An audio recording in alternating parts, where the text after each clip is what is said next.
beautiful. And we've had some very good meetings, in particular with Turkey and trade, and now we're meeting with everybody today. As you know, we're going to have a very big meeting with lots of leaders from, I think, every country, right? Every country showed up. They're all every there. NATO country. Yep.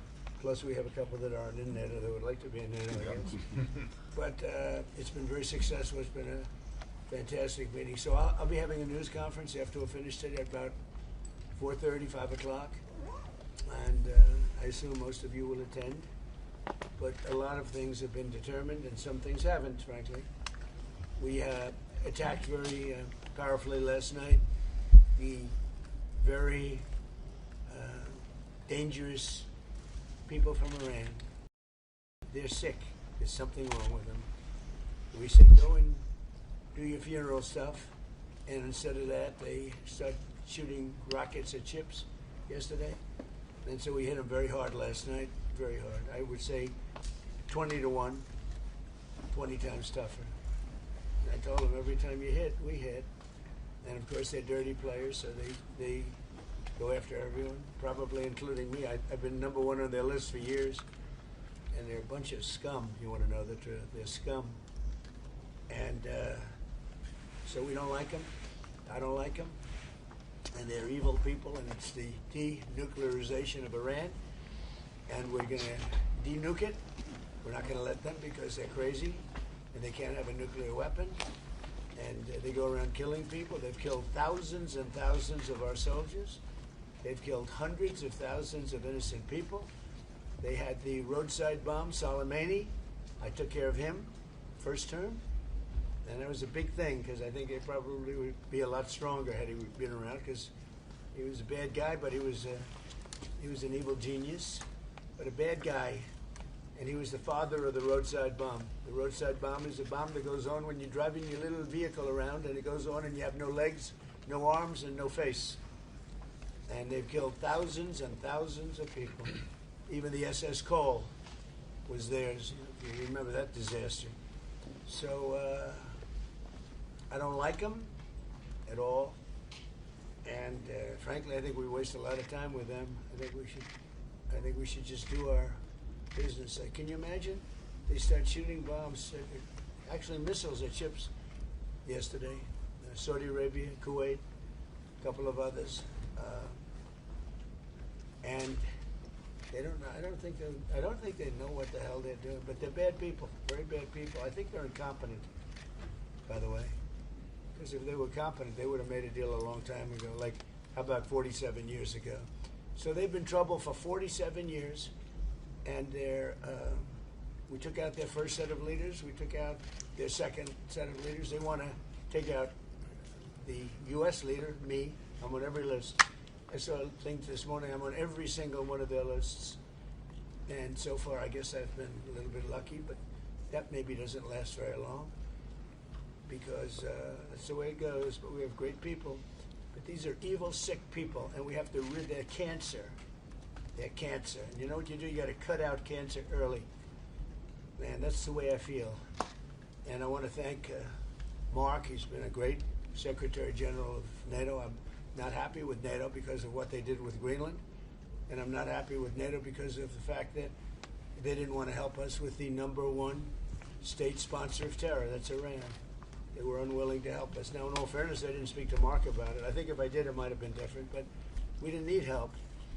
But I was really testing. I wanted to see whether or not they'd be there. And the answer is they were. I spoke to Germany. I spoke to France. I spoke to UK. Spoke to Italy. I didn't speak to Spain. Spain is a wasted cause. We don't want to do any trade business with Spain anymore, by the way. I'd like you to cut it off. Spain is a terrible partner in NATO. They don't participate. They don't pay. I don't want anything to do with Spain. Cut off all trade with Spain, please, including visits. Okay, we don't want anything to do. Watch them come running back. Oh, they'll come running back. They treat this man terribly, and this man's a good man too, great man. They're lucky they have him. But Spain doesn't agree to anything, and you shouldn't carry him. I mean, you sort of automatically carry because you're protecting an area, so they're there. So they probably figure they have to protect us, right? but we don't have to. We don't have to trade with them. I don't want to do any more trade with them. All right? Sure. Take it immediately. Don't even talk to them. They're hopeless. Bad people, because you know they have everybody else going and paying and working in Spain. In particular, Spain. There are a couple of others, but in particular, Spain. They're open about it. They're hostile about it, and let's see how hostile they remain when they call up and they, please, we want to trade with you, sir. We want to trade with you, sir. They make so much money with us, and we're going to see that they make a lot less. I want no business with them. So, other than that, we're having the big meeting in a little while, and I'm going to relate my problems. Greenland is a big problem for us, and the other big problem is the fact that when we wanted them, we didn't want them badly, but we did say, if you want to join us, and they all said no. But when they could have, they weren't there for us, and we've been there for them. We spent over $1 trillion over the last short period, $1 trillion, in order to protect these countries from Russia, and has nothing to do with us. We have an ocean, but it's been a long-term thing, and they haven't treated us right. And Mark understands that. He understands that, and we're going to work something out, I think, one way or the other. But we've been treated unfairly. We pay disproportionately. We had a time when we were paying 100%. We were paying 100% of NATO, and yet a lot of the countries weren't paying anything. But there was calls made a few weeks ago. I spoke with the UK, and the Prime Minister said, well, we don't want to help you now, but we'll help you when the war's over. I said, that's not good. And likewise, I spoke to Germany. They didn't want to help. Spoke to France. They didn't want to help. Nobody wanted to help. Some of the very small countries wanted to help because they're the most vulnerable. I mean, that's the only reason they wanted to help. So I appreciate you being here. We're going to be going back together, many of us together. And again, I want to say, despite the fact that I'm very upset with NATO, that we pay far, far too much, billions and billions of dollars too much, because it's unfair, because we're protecting them.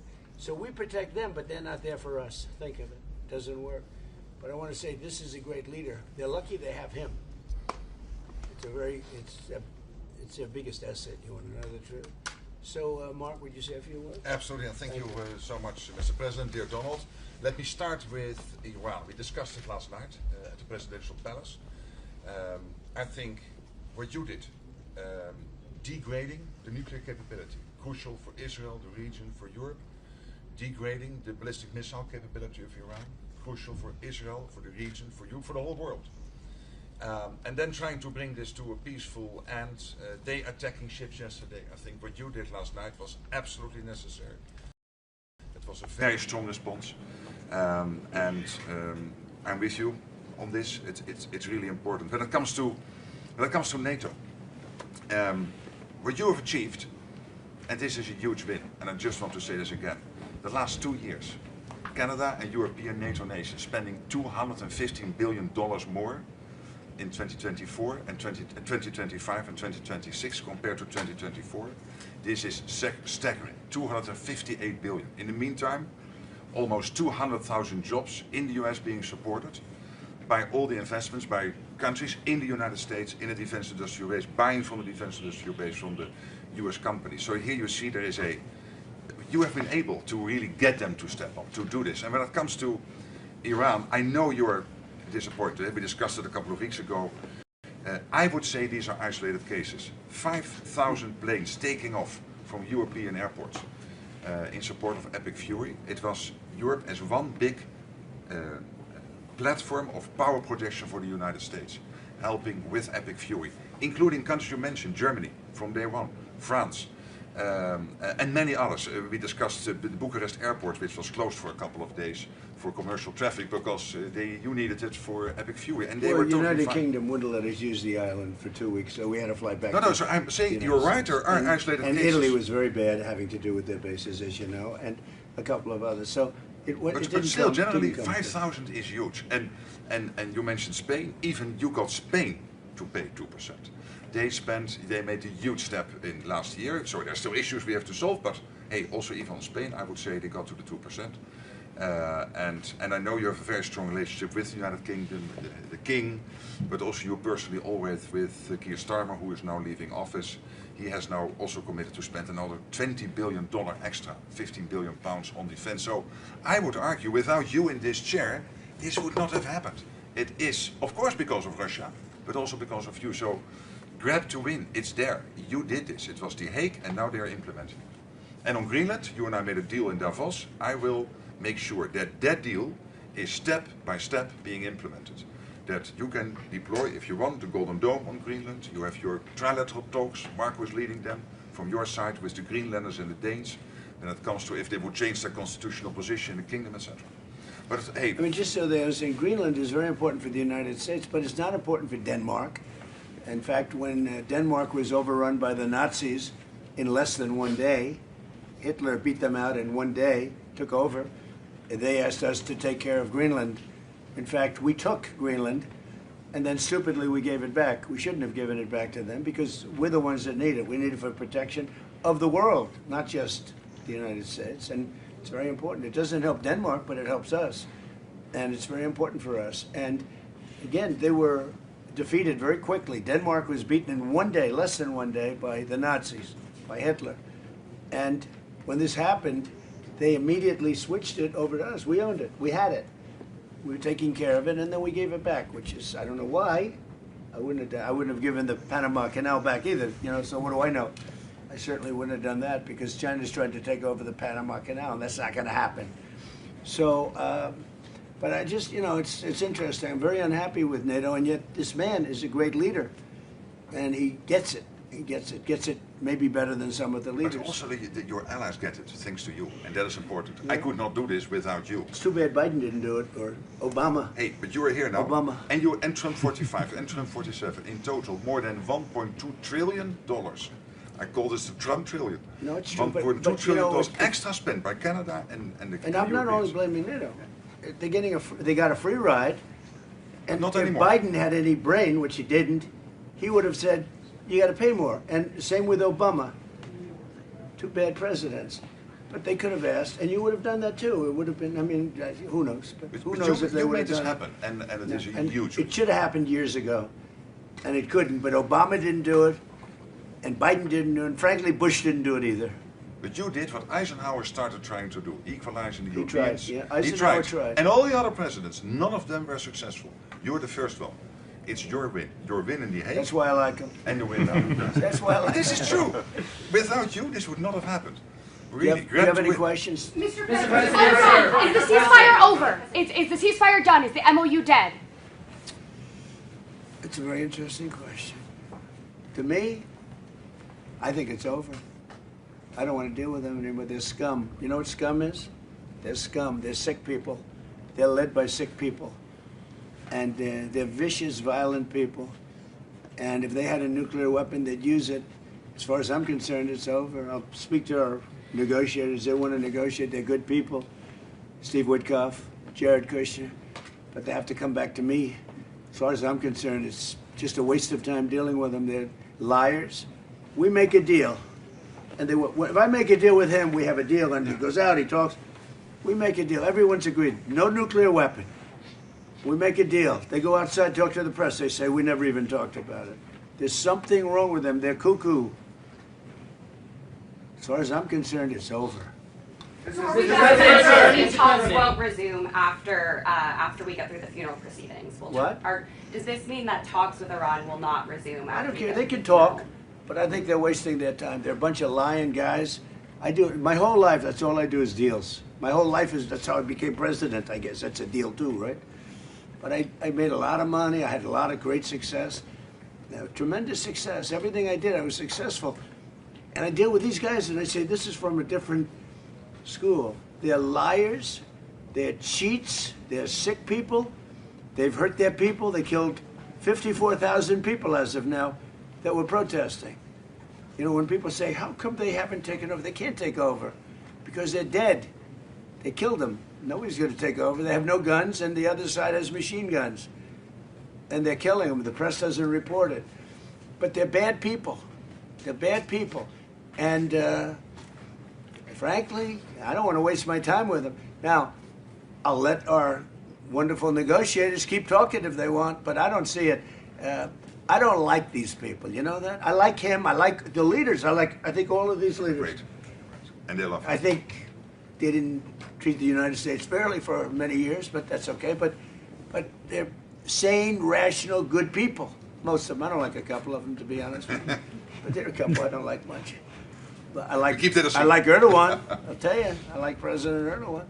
He rolled out the red carpet. He's terrific. You know, he could have gone into the war. A lot of people saying, like with Bibi, I like Bibi. I think Bibi was a terrific wartime prime minister. But Bibi said rough things yesterday about Turkey and Erdogan. And I said, you know, I spoke to him. I said, he could have gone into the war because he doesn't like Israel much. And he doesn't like Bibi much. And he didn't go because of me. And this is a military power. Millions of soldiers. Turkey is very strong. They have a lot of our best equipment. They're trying to get the F-35s. But he didn't go in. He wanted it. He would go in. If it weren't for me, he would have gone in. And he would have been on the other side. Even though I don't think he likes the other side either, because he happens to be very sane and they happen to be very crazy. But so I think, you know, they treated us right. I think China treated us right. I was with President Xi and I said, I hope you're not going to go into the war because we don't want that. You know, he gets 50% of his oil from the Strait of Hormuz, and he gets more than 50%. And he never went into the war. He didn't supply him equipment. You know, he was great. I'm a big fan of President Xi. A lot of people say, "Oh, why?" You know, I watched a couple of people critical of the fact that TikTok is so bad, it's so dangerous, it's so horrible. They're spreading all these rumors. And the numbers came out yesterday. You know who's number one on TikTok? I am. I'm number one on TikTok. And all I talk about is how bad communism is, right? They say, oh, it's terrible, they're spreading, but I'm number one. And I listen to Gordon Chang. I like Gordon Chang, but he's always like negative. Oh, China's so terrible, they're so terrible. And TikTok is so terrible. But I'm number one on TikTok. I had like 4 billion views or something like that. So I don't know. People have to get their priorities straight. We have had a really good day. We're going to have another good half a day. And then I'll see you later. We'll talk to you. Thank you very much. Thank you, everybody. Thank you. Thank you, guys. Later. Thank you, press. Thanks, guys. I also will do a press. Thank you, guys. This will be more Thank important. you guys. Thanks, guys. Thank you. Thank you. Please head out this way. Hey guys, out the door. Thank you. Thank you. Thank you, everyone. Thank you. Good, Anna?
That's okay. The other one fell off, but that's okay. Which one? This one. It's okay. I'm already balanced, so I'm gonna just leave it. My short and look at the pilots was so blue. Mine was blue too. Yeah. I didn't have enough time to. I was like, yeah. I didn't have enough time to adjust Yeah, it. and I was like, oh my gosh, it's a little blue. But She said the same issue. Hers is blue too. Yours is I blue put too? 35 or 36, but it was still blue. wasn't. But I didn't want to change in the middle. So I didn't want to change in the middle either, so I was just like. But we're good now. Yeah. Color temperature like 47.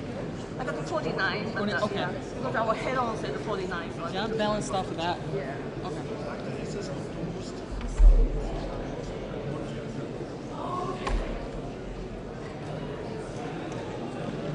Are we good on audio?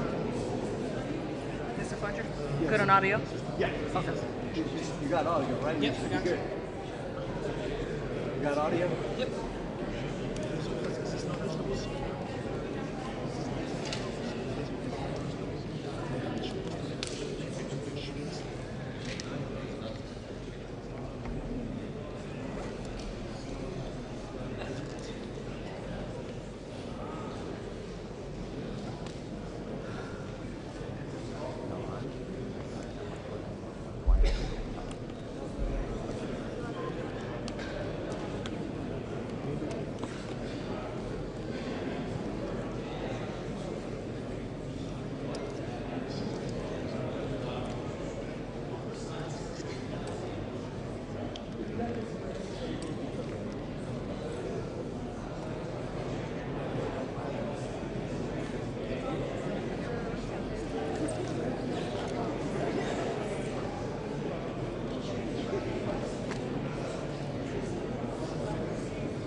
Last time,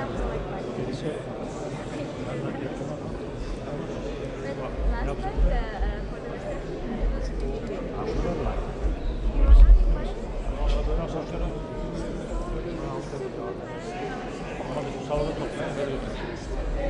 Ayınlar sağ olun. Ama değil. O zaman sen bir kişi önden gitsin.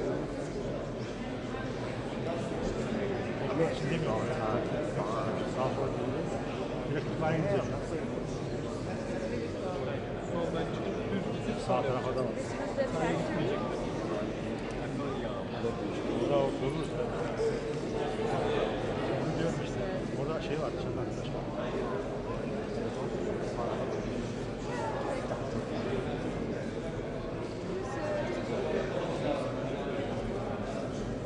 Because I'm not part of your team, so I don't get to see his I don't have that. So I'm specifically excited.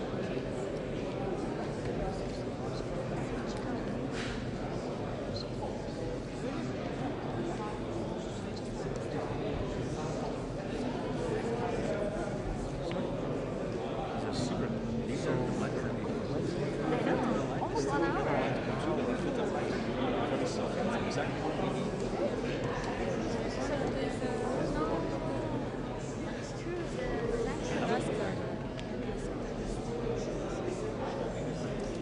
Güzel diyor. Az önce gördüm. Birbirine nesne.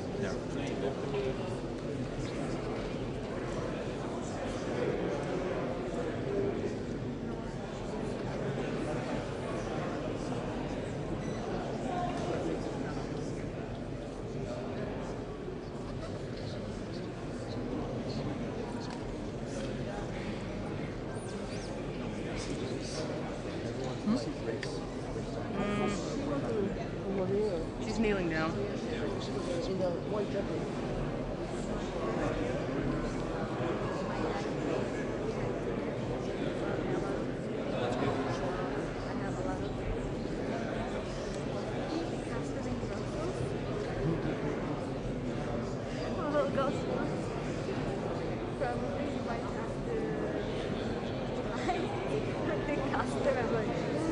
I'm not gonna sell these.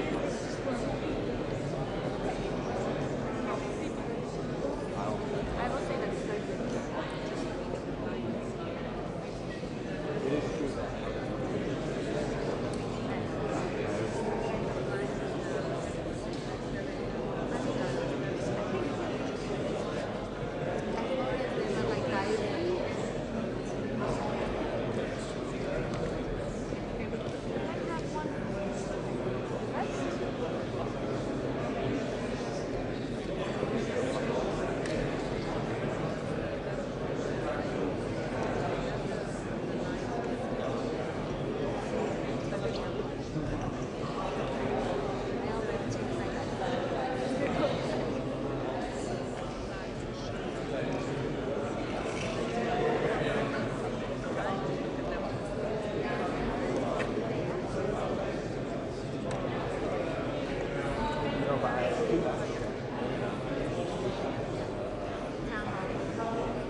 Hannah, you said this is wild sound?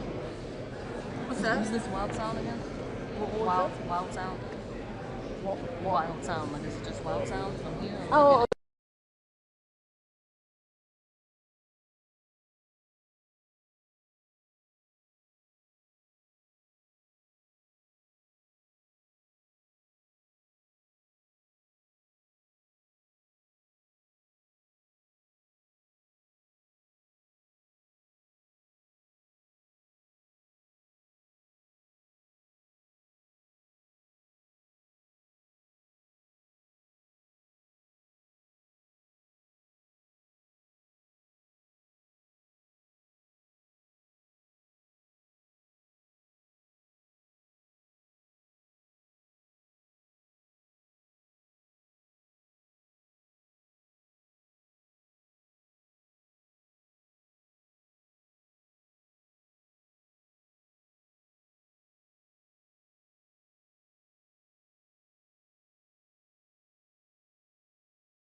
Is it time?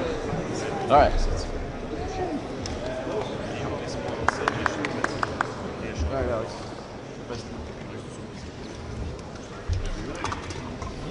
Kalkıyorum ona göre.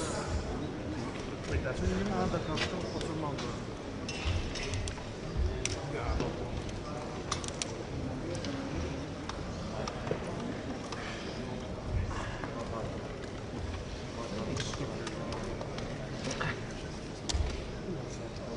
Not against this place. You didn't get paid. Sure, you get paid. Weird international taste in a while. Yeah, not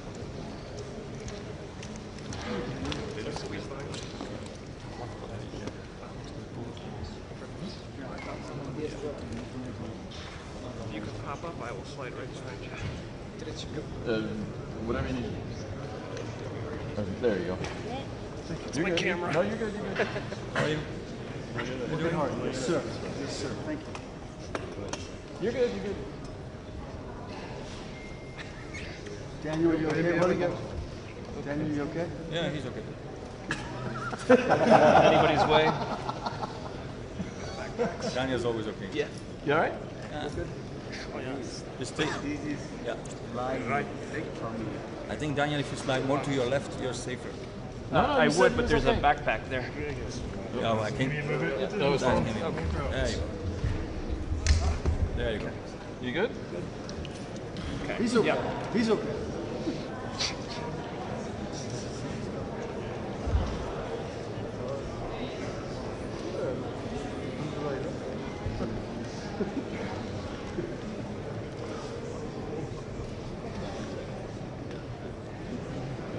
You all right? I don't want to fall on the camera. You're good. It is. Unbelievable. Outrageous. If it weren't just so believable. Outrageous. Doug, Win, you okay, guys? Friends, Romans, husband.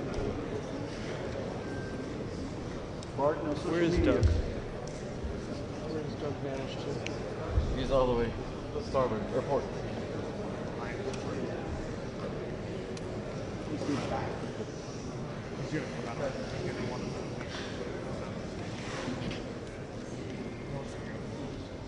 Arlington is one of the.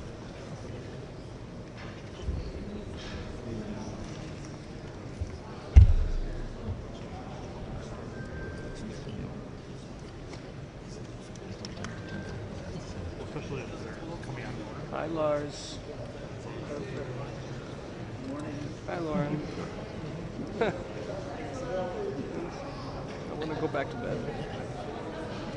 Hello. For a sec.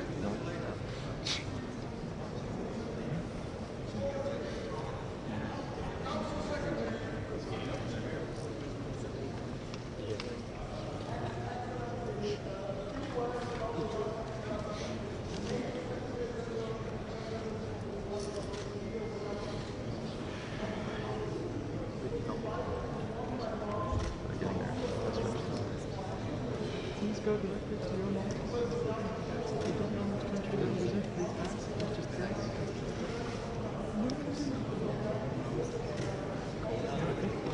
Three levels of doors.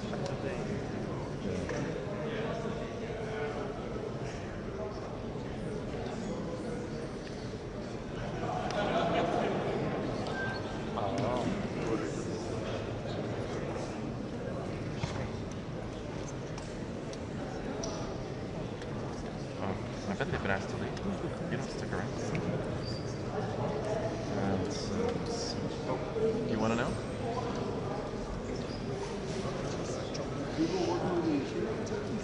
Here we go. That's it. Mr. Mark Rutte, NATO Secretary General. His Excellency, Mr. Recep Tayyip Erdogan, President of the Republic of Turkey.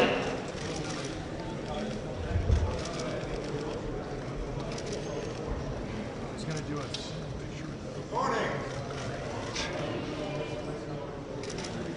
His Excellency, Mr.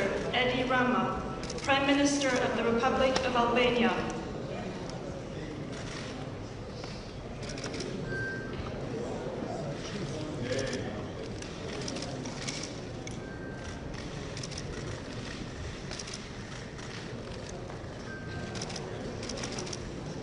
His Excellency, Mr. Luis Montenegro, Prime Minister of the Portuguese Republic.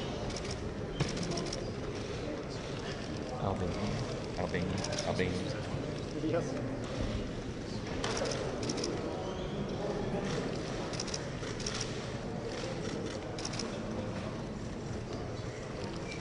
His Excellency, Mr. Andrej Babis, Prime Minister of the Czech Republic.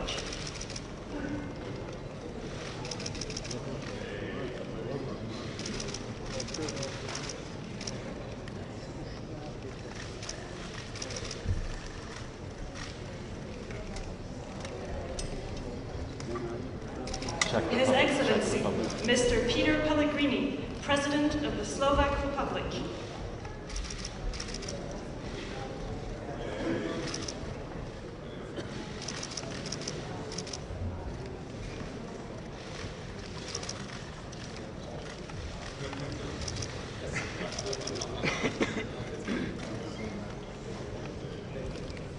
His Excellency, Mr. Janez Janša, Prime Minister of the Republic of Slovenia.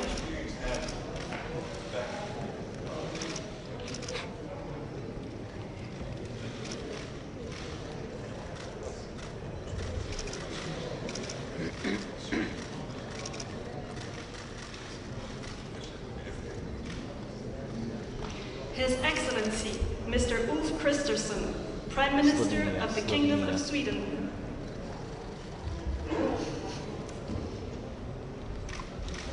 Sorry.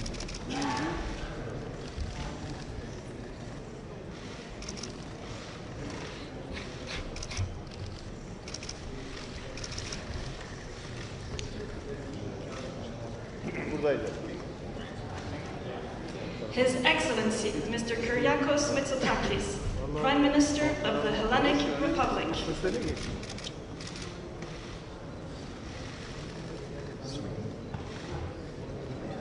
Greece, yeah.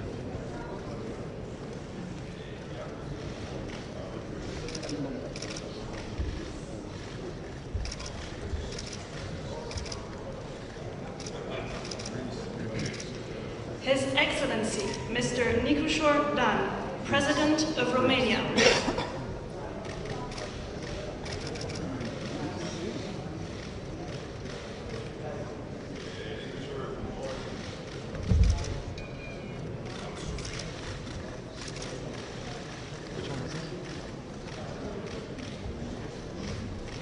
His Excellency Mr. Karol Nawrocki, President of the Republic of Poland.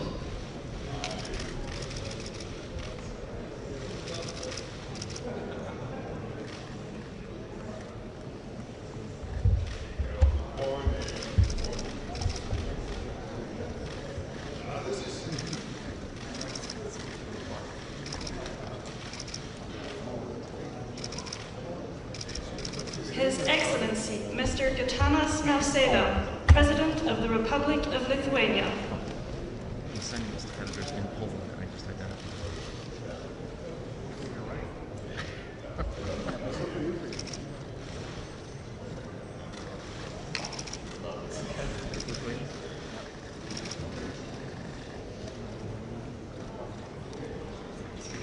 His Excellency Mr. Kristen Michal, Prime Minister of the Republic of Estonia.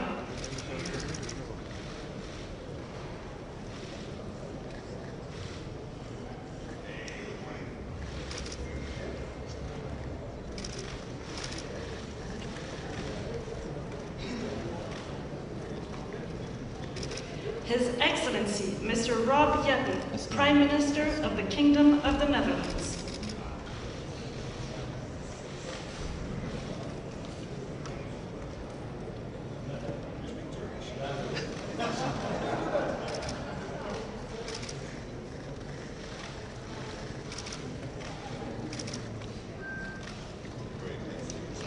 The Right Honourable Mark Carney, Prime Minister of Canada. Netherlands.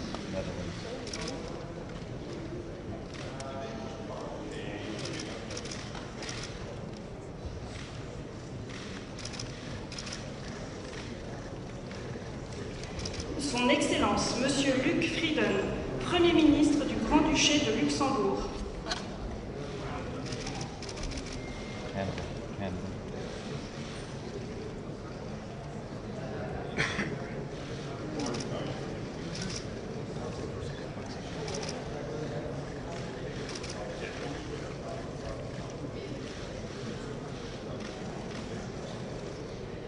Her Excellency Miss Kristrún Frostadóttir, Prime Minister of the Republic of Iceland.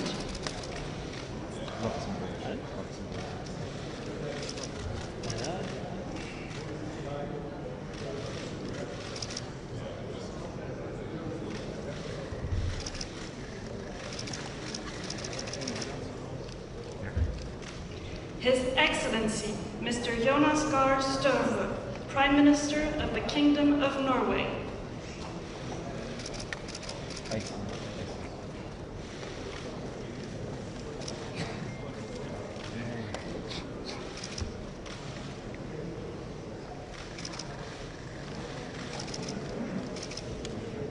His Excellency Mr. Miloko Spajic, Prime Minister of Montenegro. Norway.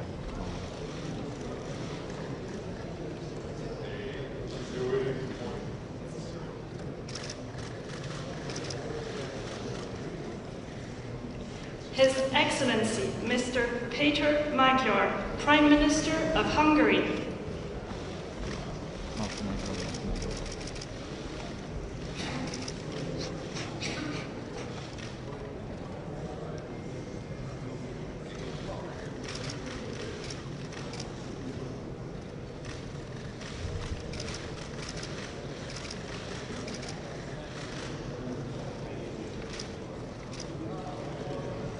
His Excellency Mr. Rumen Radev, Prime Minister of the Republic of Bulgaria.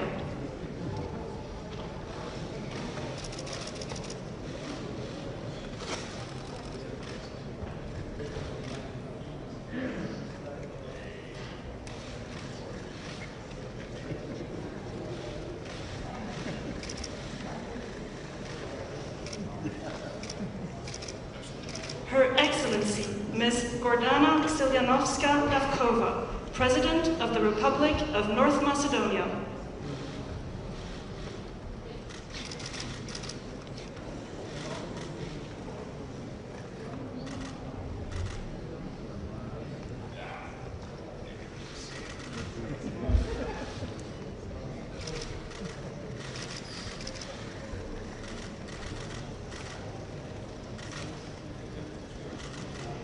His Excellency, Mr. Zoran Milanovic, President of the Republic of Croatia.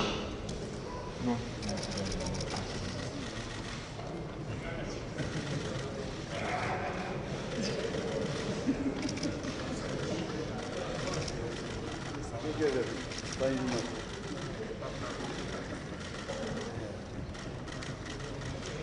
The Right Honourable Mr. Keir Starmer, Prime Minister of the United Kingdom of Great Britain and Northern Ireland.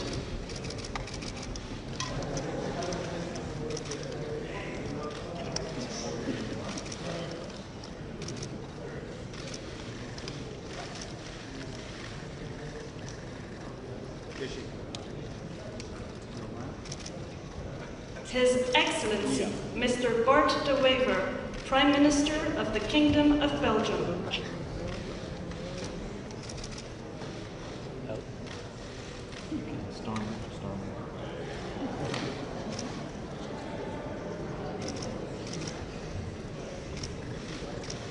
Thank you much.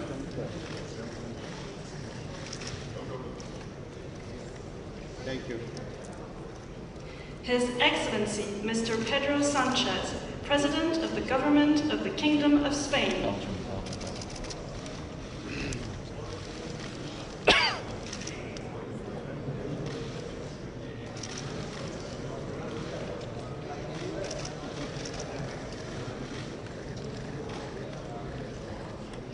His Excellency, Mr. Edgars Rinkevich, President of the Republic of Latvia.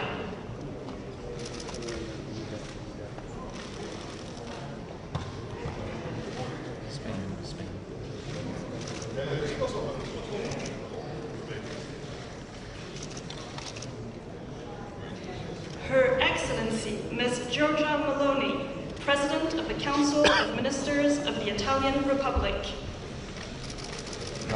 Latvia.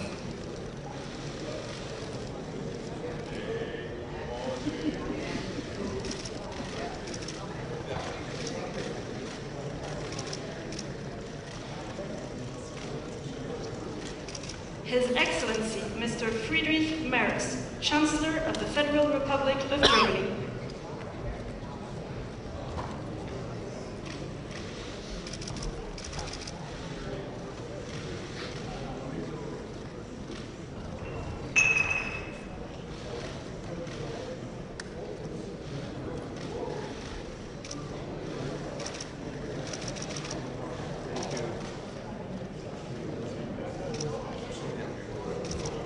Her Excellency, Ms. Mette Frederiksen, Prime Minister of the Kingdom of Denmark.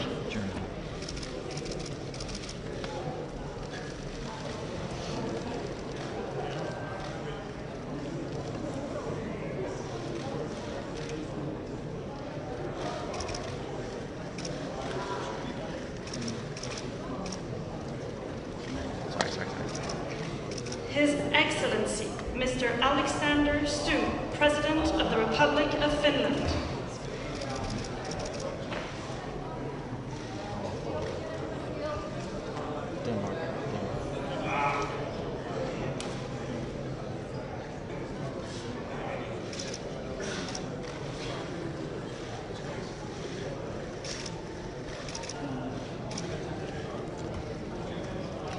Son Excellence, Monsieur Emmanuel Macron, Président de la République française.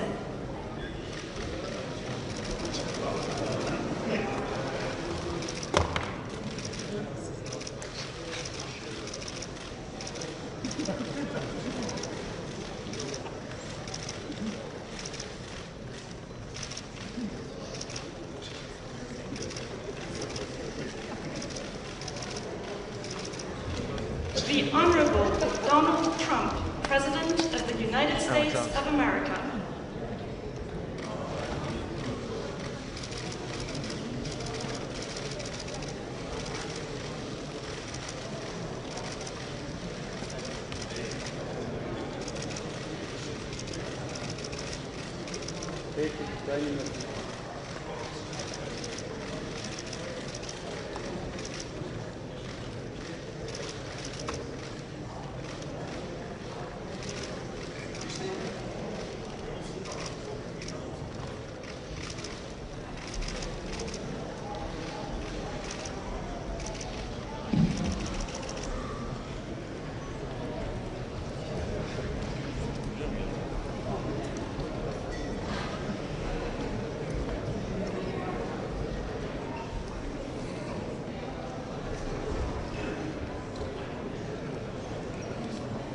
I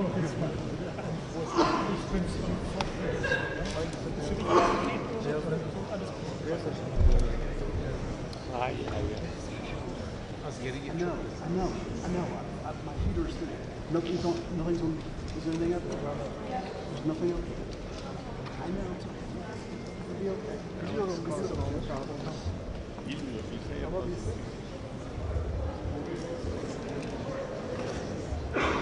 Alex is our problem child. Always. Oh, honey. Oh. I think that's a separate issue.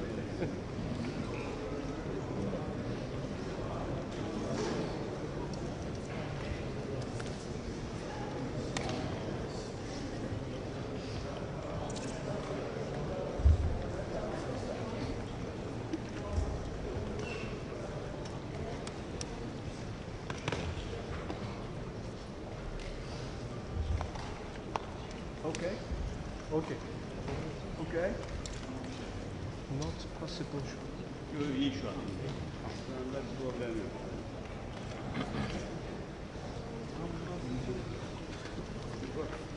Not possible, Alex.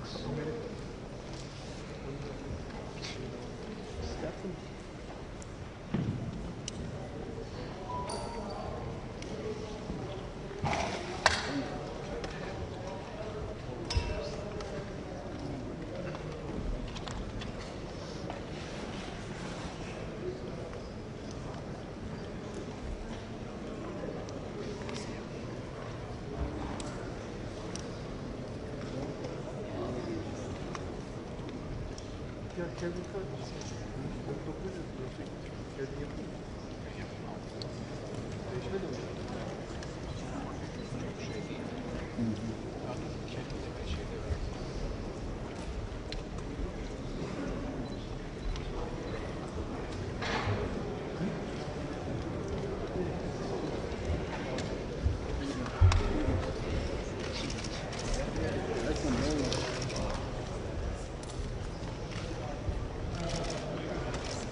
Hey.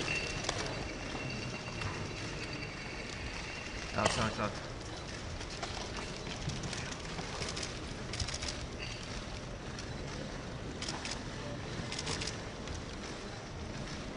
Thank you. Thank you very much. Thank you. If I may ask the first row to go down, that's what we go down here. Thank you.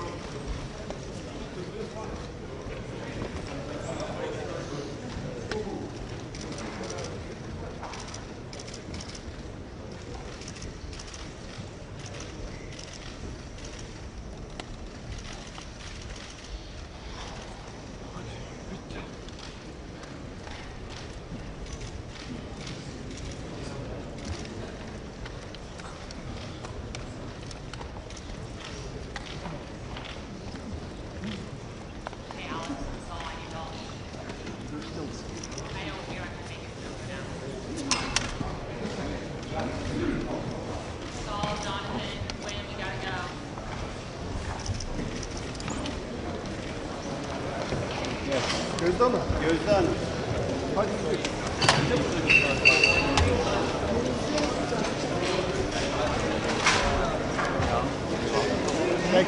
Thank you.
È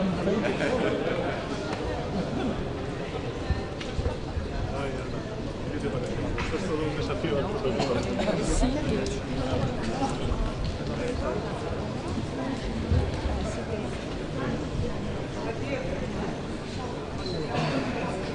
Here we are.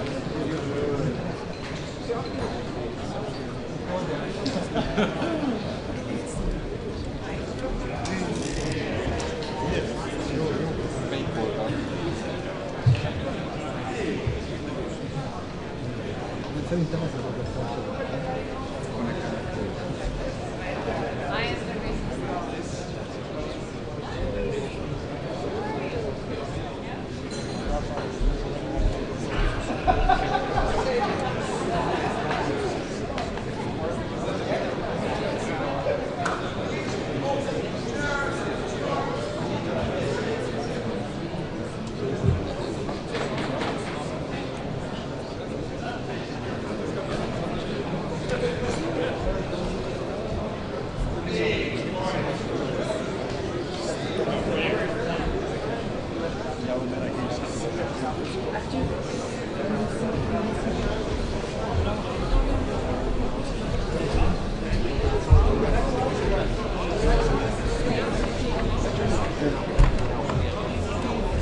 I know.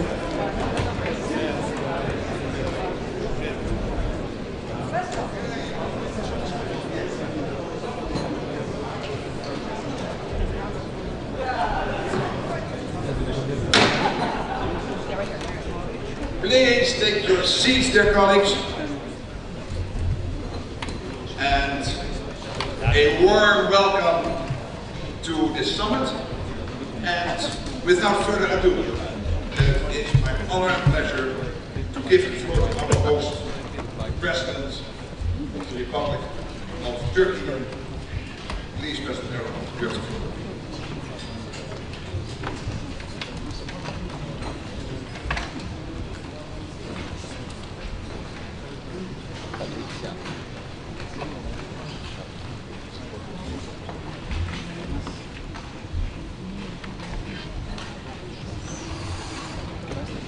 Sayın Genel Sekreter, kıymetli devlet ve hükümet başkanları, Lahey zirvesinde aldığımız kararlar temelinde Avrupalı müttefikleri daha yetkin birer güvenlik sağlayıcısı haline getirmeye odaklanmış durumdayız.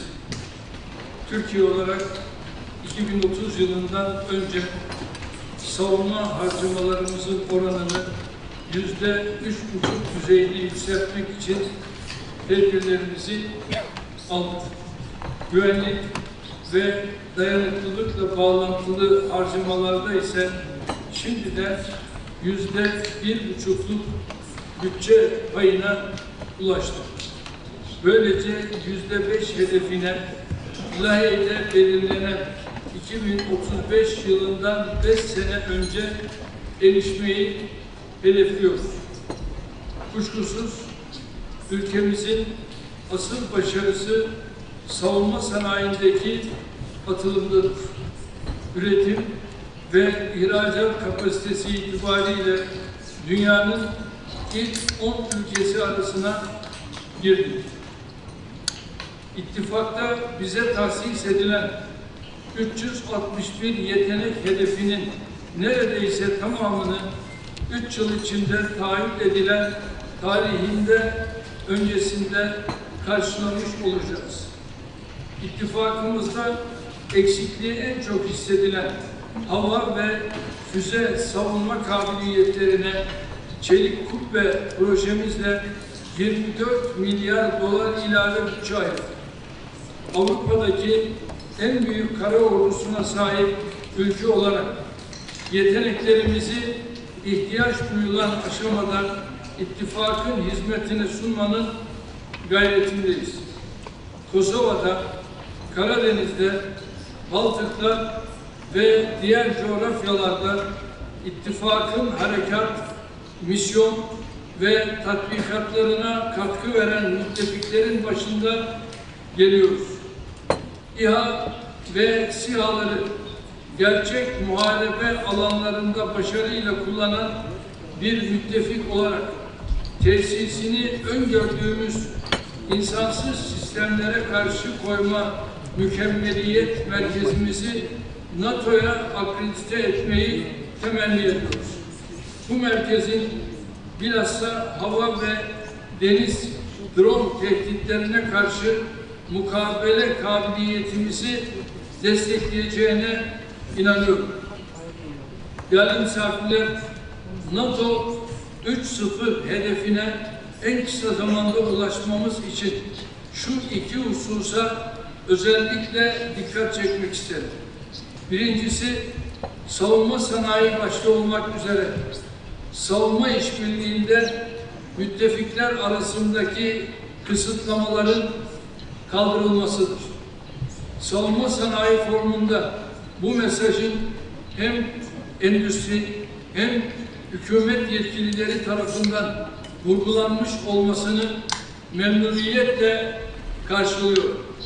İkincisi, Avrupalı müttefikler olarak kıta savunmasında daha fazla sorumluluk üstlenirken ittifakın bütünlüğünü ve transatlantik ilişkileri zayıflatabilecek tasarruflardan da kaçınmamız gerekiyor.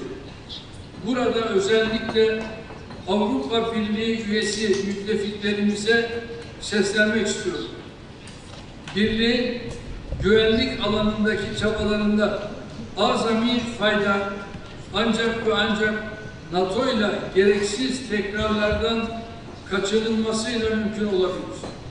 Aklın ve mantığın emrettiği bir işbirliği modeli mümkünken birlik üyesi olmayan müttefiklerin dışlanması, kısıtlı kaynakların boşa sarf edilmesine ve Avrupa'da hiç arzu etmediğimiz bir suni bölünmeye yol açacaktır. Bu tutumun Sayın Genel Sekreter'in işaret ettiği transatlantik savunma sanayi altyapısına hizmet etmediği de açıktır. Değerli mevkidaşlarım, Ukrayna Savaşı'nda Sayın Trump'ın barış vizyonunu paylaşıyor. Ukrayna'nın öncelikli ihtiyaç listeleri girişimine desteğimi bildiriyor.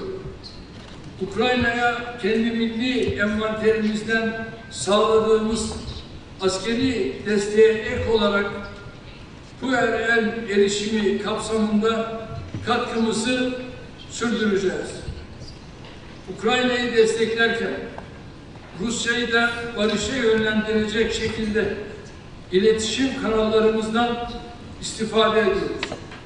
İran krizinin çözüm yoluna girmesinde sabotaj teşebbüslerine rağmen dostum Sayın Trump'ın sergilediği kararlı tutumu takdirle karşılıyor.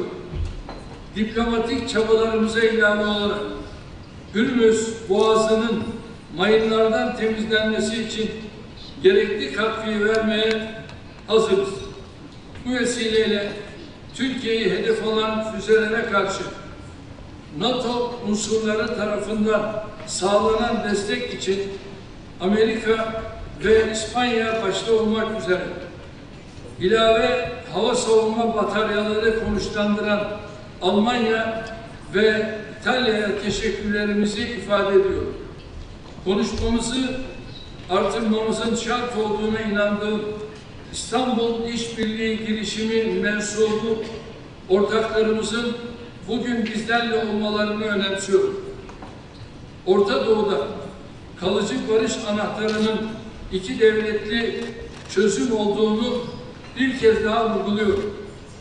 Özellikle Gazze ve Lübnan'da sükunetin sağlanması için hepimize görev düştüğünü ifade etmek istiyorum. Son olarak terörün tüm biçim ve tezahürleriyle mücadele konusunda tam bir dayanışma içinde olmamız gerektiğini hatırlatıyorum. Ankara zirvesinin hayırlara vesile olmasını diliyor. Zirvenin hazırlıklarında emeği geçenlere teşekkür ediyorum. Teşekkür ederim. Thank you so much. And I want, indeed, whilst the President speaking, I want to thank you for what you did with hosting this event. It is really huge to quote someone at this table. Stop. Huge and big. No, we go. We're heading out. Now we go, guys. Now we go, guys. The impact of this summit, but people tell me that Ja.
Well, thank you very much. It's a great honor to be with President Zelensky. We've talked a little while, and we speak on occasion by phone.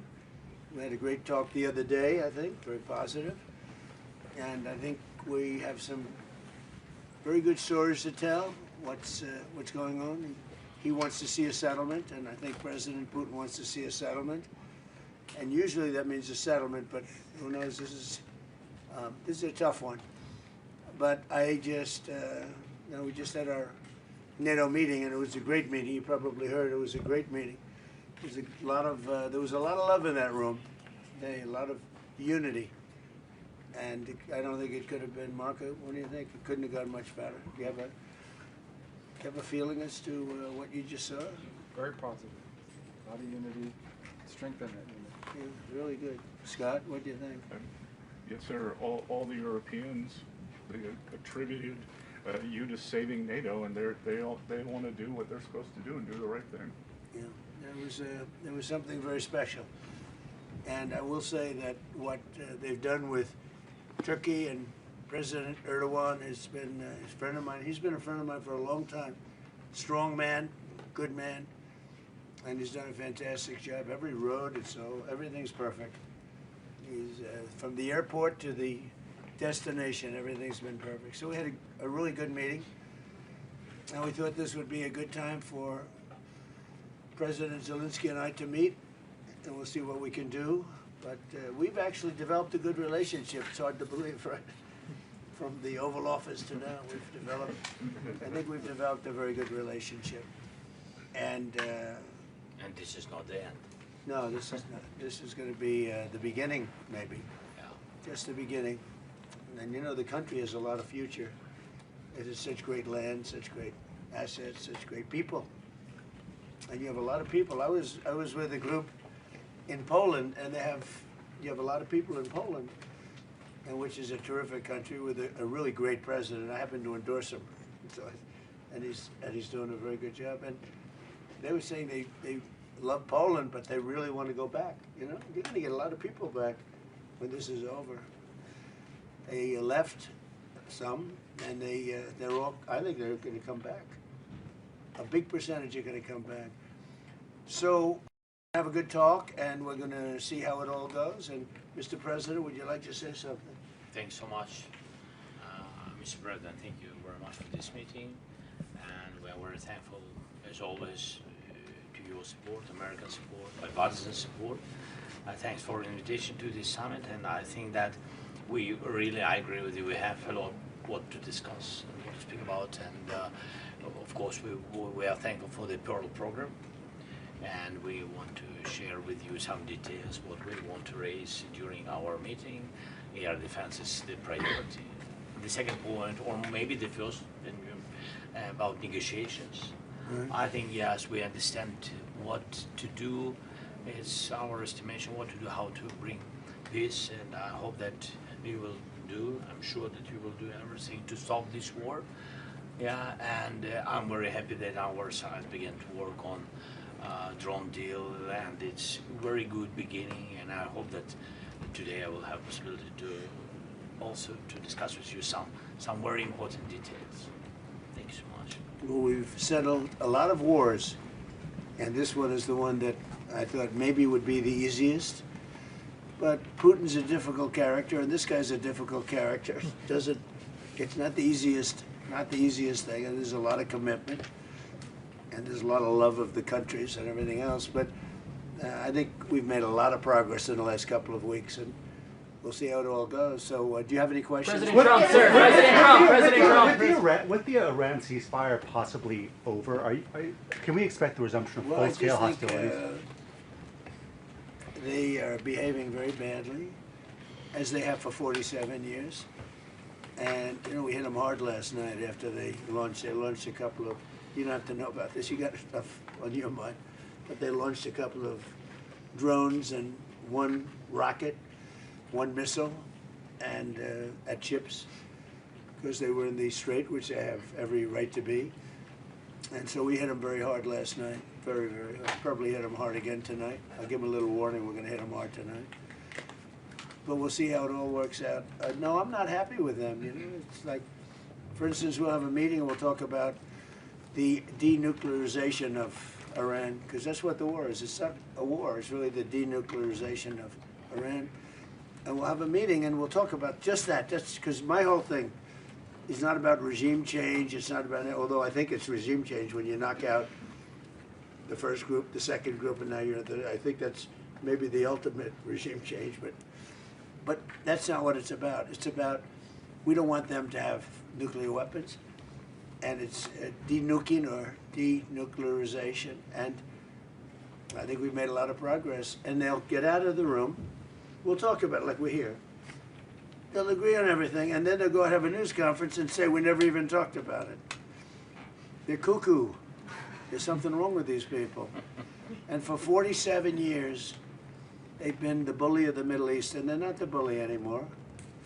They're not the bully anymore. And all we want, it's very simple. They can't have a nuclear weapon. That's what I'm there for. President Trump, sir. President Trump. If they did, they'd use it, and we're not going to let that President happen. Trump, sir. Daniel? You've made a career making deals in very challenging situations. Speaking to President Zelensky, speaking to President Putin, in your view, sir, what is the most pragmatic pathway forward to finding a long-term peace deal? I just think they're going to make a deal. Look, this deal has been in the works for a long time. It's got the pluses, the minuses. They know what it is. He knows what it is better than anybody. And I just think it's sometimes, you know, I used an analogy, and it sounds simple, but it's sort of true. You have two kids in a park, and they don't like each other, and they start fighting. Sometimes you have to let them fight, let them see that it's tough. You know, it's tough. Fighting is tough. And he's done an amazing job. Look, he's been very effective. Now he's had the best equipment because he's had our equipment, and he's had great. But somebody has to use that equipment, and you have a lot of brave people that are using that equipment. And Russia, you know, it's a big country, but it's a big force. Russia's always been a big fighting force, so you know it's. But I really believe it's ready. It's very interesting because you'd almost say it's worse than ever, and maybe it isn't. Sometimes with war, and you study war, and I've studied it so long, for years, long before I did this, sometimes it's when it gets the worst. And I don't know that it's the worst right now. It's consistently bad. They lost 25,000 people were lost, kids, young people, last month. And we had a month, 35 2 months ago. And I would say more Russians. And but it's just, they're people. They're people. And there's actually very little difference between the people. I mean, you know, it's like the Russians and Ukrainian people, and they can get along. But it's a nasty war. Thousands and thousands, mostly soldiers, are being killed. The battlefields, I see pictures, and it's horrible. He thinks it's horrible. We all think it's horrible. And the president wants to get it done, and I believe that President Putin wants to get it done. And that should be a good combination. Thank you. Mr. President, what is your assessment on Ukraine's strike on Russian oil refineries and military factories? Where are you from? Ukraine. Phrase the question differently, please. Ukraine delivered long strikes on Russian military factories and on oil refineries, and they ran out of gas. Marco, why don't you answer that? Because you're right in the middle of it. Yeah, no, I think what you're discussing is the ability of Ukraine to reach deep inside of Russia and conduct strikes. Sure. I think that's one of the dynamics that's changed in this war over the last few months, and that is that Russians are finding it more difficult to defend their own airspace. And what we hope that means is that it's going to create the space now to negotiate the end of this war. It's an escalation, but it's also an escalation that can help lead to an end. And, Mr. President, what makes you think that Mr. Putin might be seeking for the settlement? So where are you from? Radio Free Europe's Ukrainian service. I'm from Ukraine. Okay, good. Because I talked to him. I talked to him. I talked to President Zelensky, and I think that's all I've done. My whole life I made deals. That's, I guess becoming president was making a deal, right? It was like a lot of little individual things. In the end, it's making a deal. And that's what I do. And I do it well, and I know when people want to make a deal. I think he wants to make a deal. And I do feel that President Zelensky would like to get back to rebuilding his country as opposed to, having all of this death and destruction. Ukraine has tremendous potential. He understands that. We talk about that. He talks about that more than he talks about the war. To me, I think you might find that more exciting than the war. It's brutal. The other's the beauty of it. I think he'll build a great country. I think he's going to build it. We have a little stake in that country, because we have some land in that country, but we have minerals. It's among the wealthiest. It's among the best land anywhere in the world for rare earth. And we have some rare earth. I look forward to taking advantage of it at the right time. Mr. President, Europe to make Patriot missiles in Europe. He's one of my favorite soldiers. I see him. He's central casting. You doing okay? Yes. We see him at meetings. He's good. He's done a great job. Great job. Trying to do our best. Yeah. Great hero, actually. Mr. President, will you allow Europe to make Patriot interceptors in Europe? Are you comfortable with licensing that technology? About what? Patriot interceptors to be made in Europe. And you're talking with respect to Ukraine. Well, we're going to talk about that. Look, it's a defensive weapon, which I like, better than an offensive weapon. It's the best. So I was saying we have an aircraft carrier, which is one of the most beautiful in the world. It's one of the biggest, the Abraham Lincoln. And 2 months ago, we had 100, I told this story yesterday, we had 111 missiles shot by the Islamic Republic of Japan. They were shot at the aircraft carrier over a period of about 1 hour. 111 missiles going to a very expensive ship, and every one of those missiles was knocked down. Pretty much most by Patriots, but by other means also, as you know. Yeah. Other less expensive means. It's even better when you do that. But out of the 111 missiles, every one of them was shot down. It didn't hit the ship, and bad things happen, right, when that happens. So think of that, over a period of 1 hour, these missiles are coming at you, and every one of them shot down.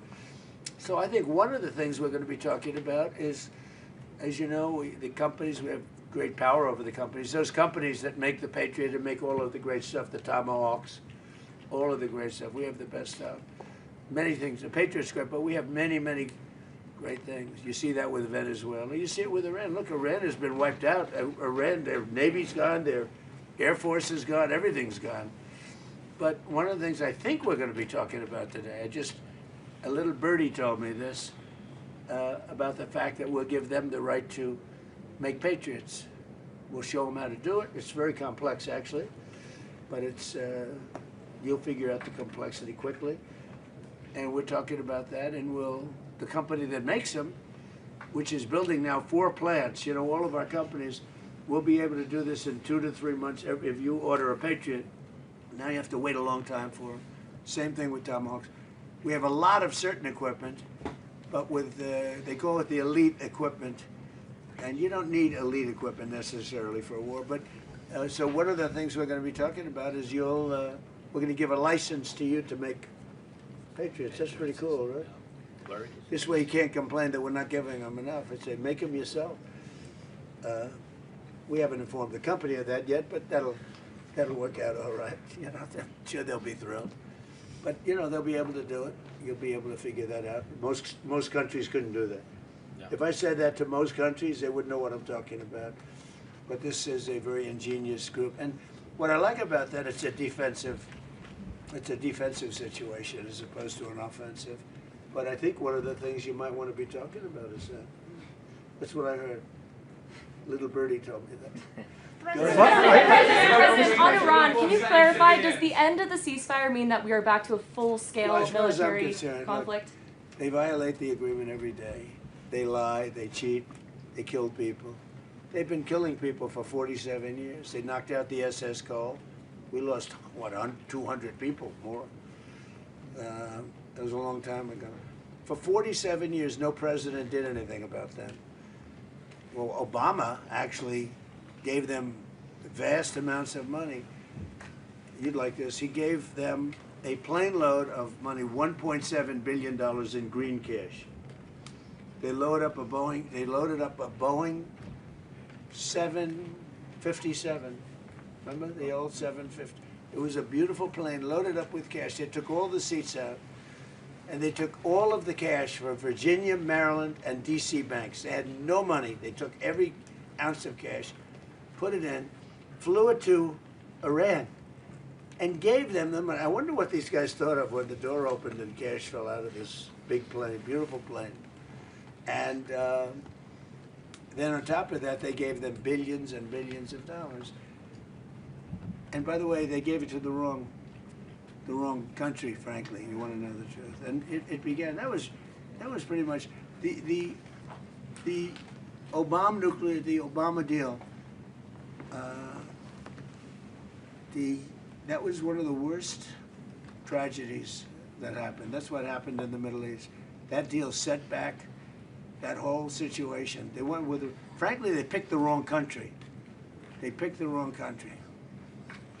POC, what a terrible deal. I call it the Obama nuclear waste deal, because what he did with that deal is he caused tremendous hardship in the Middle East. It was a terrible thing to do. And we've been just the opposite. Our deal is a wall to a nuclear weapon. His deal was a road to a nuclear weapon. They'll never build a nuclear weapon under our deal, but I don't know if we're going to have a deal. We may just do it without a deal, because you know what? It's easier. Because these people, they lie and they cheat, and you have an agreement, and they'll go outside. For instance, they agreed, well, we'll never have a nuclear weapon. They agreed. Then they go outside, they have a news conference, or they leak that we never discussed the subject. Now, who would believe we never discussed the subject? Because for me, that's 99.9% of what we're doing. It's denuclearization of Iran, okay? So when you ask, our guys can continue. You know, Steve is great, and Jared, and all the guys. They know him very well. Yeah, actually, they're working on your stuff, too. I wonder which. I picked two beauties. You know what? We settled 8 wars. I got a couple of beauties here. But Steve's great, and Jared's great. You know, they're the right guys. And we'll see what happens. But I will say this. Iran, they've misbehaved for 47 years. They've killed our soldiers, they've killed our people, and they've killed a lot of people all over the Middle East and elsewhere. And the roadside bomb was their preferred, you know, the preferred weapon was by Soleimani, the roadside bomb, where it would explode under a truck. We actually built trucks with floors, steel this thick. And then all they did was they made bigger bombs. And we have young guys around, not walking around because they have no legs, but their legs were blown off, their arms were blown off, their face was blown off, and they live because of modern medicine. You can do anything, but they're living like in hell. Their whole life changed because of Iran. And that was 96% of the people that used that, they were made in Iran. And so we have a score to settle too. What about the naval blockade, sir? Mr. President, you say that President Putin is ready to finish this war. What if he doesn't? Are you ready to put pressure on Russia? Are you ready to put more sanctions? We have a lot of pressure on President Putin. You know, I don't think he likes what's going on. I don't think he's thrilled with what's happening. There's a lot of pressure on President Putin to get it done. I think there's pressure on everybody to get that one done. A lot of pressure. Mr. President, what's your security guarantee for Ukraine? The guarantee? Yes, security guarantee for Ukraine. The security guarantee you're talking about? I mean, not that we want to do it. We'll do it to save lives. Look, Ukraine's very far away. We have an ocean separating us. What I'm doing is I'm trying to save lives. A lot of lives are being lost. I also think that it's a country with great potential. I think if this kind of brain power can go toward rebuilding the country instead of fighting a war, I think that country is going to do fantastically well. And likewise, Russia, you know, look, they're devoting a lot of energy A lot of energy. Do you have a question for President Putin, please? Пане президенте, чи можете ви сказати, Do you have a question for President Putin? Not Zelensky. Yeah, what would you like to ask him? Because I'm going to ask him that question. I have a question. Last year you called Russia a paper tiger, referring that they're not doing that Who great. did I call? I'm from Telegraph UA, Ukrainian media. No, give us a question, not for Zelensky. Give us a question for Putin. Why is he attacking Ukrainian Because I'm speaking to him today. Yeah, how Putin, Why is he attacking a good, hard question? When will he end this war? That's a good question. I don't think I've ever asked him that question. I'm going to ask him that question. Mr. President, what's the status of a drone deal between the U.S. Say and it? Ukraine? What's the status By the way, of a I will tell you, though, he's going to tell you that he wants it ended as soon as he can end it. Do you believe that? He wants to end it soon. And I ask him, and we talk. I talk to him a lot. I talk to him a little bit less, but the relationship is very good. But I talk to President Putin a lot. He wants to end the war. A lot of people don't believe that. Doesn't he What's want the all of status the of a drone deal between What Ukraine? are President Putin's conditions for ending the war? Do you know what? Well, they were certain conditions that were a little bit different. I think they're changing. I think they're probably getting a little bit better toward some of the things that you'd like. It's been tougher in Russia. It's been a lot tougher than it was supposed to be. I mean, in all fairness, this was supposed to be this is a war that would have never happened if I were president. Would have never happened. You'd have a full country, you know. I mean, just a shame that it happened. But no, this is something that I think Zelensky wants to do and Putin wants to do. They want to get it done. Ask the president that question. Ask him. Пане президенте, ви знаєте, на яких зараз умовах Володимир Путін готовий завершувати війну в Україні? Чи ж вони змінилися? No, I don't know what I don't know what conditions Putin now wants for this peace. So I think that they are changing in any way because at the very beginning of full-scale war he was stronger, and now I think he is losing initiative on the battlefield. I think his army, but that's why I think that because of technologies, because it's not the question now of number of people. People, our heroic people, are very important. But now it's not the question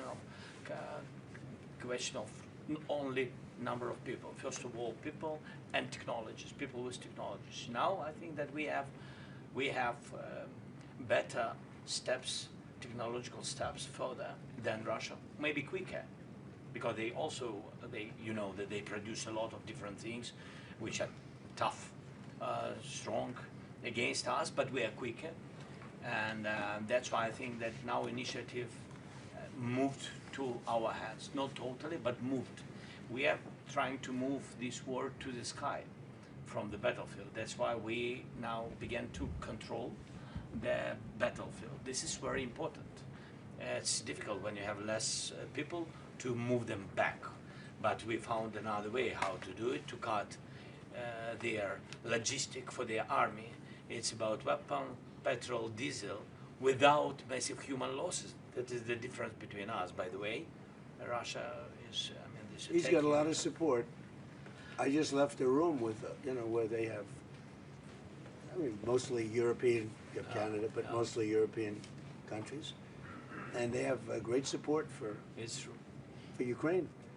And, really great support. One of the things, you talk about questions for Putin, but one of the things that I talked to him about was, where would you want to meet? And he said, ideally in Moscow. I said, you're not going to meet in Moscow. It just doesn't work. You can't do that. But he'll meet, and Zelensky's going to meet, and something's going to happen that's going to be positive. And I hope it's going to happen soon, because they have to, number one, lives, but number two, building your country, because it's got a tremendous future, in my opinion. Yeah. Where would it be held, and when would that happen? I don't know. Mr. President, President Putin said, I would love to meet in Moscow. And I said, I don't think, I have to put myself in his position. I don't know that he'd go to Moscow. Maybe he would. Would you go to Moscow? It's difficult. There are a lot of Ukrainian drones there. That's right. It's dangerous. He doesn't want to be hit by a dangerous. drone. Europe. No, it's hard. It's hard to go to Moscow. Mr. President, how to ask him that question. Mr. President, how to ensure that Ukraine will not be attacked again by Russia? What about? How to make sure that Ukraine will not be attacked by Russia again? Look, you mean in the future? Yes. You mean after there's an agreement? Well, we're going to work on a security guarantee that, and Russia respects us a lot, and we're going to work on some kind of a security. If we can make the right deal, we'll help Europe. I mean, Europe is going to be watching it, but we're going to be helping them, and we'll work on some kind of a security package that will make sure. I don't think that's going to happen. I think that if we make a deal, Russia is going to be very happy, and they're going to get on with other things. They have, by the way, as a country too, they have tremendous potential. They have tremendous land, valuable land that they can do things with, and they have tremendous potential. But I don't think it's going to happen. I don't see, that question is, oh, they're going to attack again. I don't see it at all. I think they've had it. This has been going on for almost 5 years, right? Yeah. Who would have thought? I mean, it's a tribute because it's a bigger country, strong country, and it's an amazing tribute. Anything else? Mr. President, with the Patriot missiles, President Zelensky has said that Ukraine needs Patriot missiles now. Over 50 Ukrainians have died in recent airstrikes just in the last few days. So in addition to these production licenses, which will take time, would you consider Not providing? that much time, actually. Would you consider providing any to Ukraine immediately? We have Patriots, but we don't have that many. We need them for ourselves too, you know. Some, yeah, I mean some, but I think they can produce them pretty quickly. Once we explain it, we'll bring the company here. You'll work with the company. They have a great ability to produce weapons, pretty complex weapons. Will you go to Ukraine? Do you have Will I any go to deadline? Ukraine? Will you go to Ukraine? I would, yeah. Do you have any over? deadline when you want to reach I'd it? rather have the war be over. When will it happen? Do you have any I'm deadline? not sure Secret Service would be thrilled. Are you willing to disclose? But you know what I would like to Putin doesn't stop Do you- war I think in it's, this I year or think the next. people You are have a plan. incredible. And, I mean, like Kiev, it would be nice to get it before any more damage is done, to be honest. It's such a beautiful city, right? And, yeah, I would go to Ukraine at the right time. Do you have any deadline? Do you have any deadline when you want to reach a deal between Ukraine and Russia? Do you have any deadline in that regard? No, I don't have a deadline. You can't have a deadline. It's, you know, it's too much going on. But I think you're going to have a deal. I think, you know, I've been very good. You know, we had certain deals like Azerbaijan and some of the deals that we made, and they've been going on for 32 years. And they said it's an impossible thing to get them solved. Eight different deals. Even in the Congo, it was. Think of it. You have the Congo and Rwanda. That was 14 million people dead, a lot of them with machetes. It's a horror. We got that one solved, or you know, it flares up every once in a while, I must say. But we got deals done that weren't doable. But if you look at well, India and Pakistan, they were at it. We get that. We get them done, and when we get them done, I find that people are not anxious to go back into it. I think we'll have you once mentioned the word security guarantee in the Oval Office. So. Yeah. And, you know, I think they're going to need some kind of a security guarantee, but we're going to work with them. That's important. I think he thinks that's a very important thing. The security guarantees are very important. And they'll live by it. Partially, President said about Patriots and licenses. The Patriot system is the best, you know, in the world for today. The best anti-ballistic system. So we used a lot of. That's the best. Yeah, the best one, and it was, checked everything during the war. So this is true. So with all respect to other partners, we are thankful for all the systems. Patriots. Well, they had different systems in Venezuela. So Venezuela had systems that didn't work. We didn't have one plane shot down. We didn't have one. We had one helicopter operator who was incredible. He landed it perfectly, and his leg was almost blown off. And we gave him the Congressional Medal of Honor because very few people could have landed that. You know, you land them with your feet, really. more than anything else, and he landed it. He was really in bad shape. And at the State of the Union, we gave him, he was a handsome guy, big handsome guy, but we gave him the Congressional Medal of Honor at the State of the Union. So, look, he wants to get it done, and we're going to get it done. What's the status on a drone deal between Ukraine and the U.S.? And what's that? What's the status of a drone deal between Ukraine and the U.S.? Well, we would buy their drones, and we make drones. We make great drones, but they have an ability to make a lot of them, which is, right, Marco, amazing that in a war situation, they make them. They make them in basements.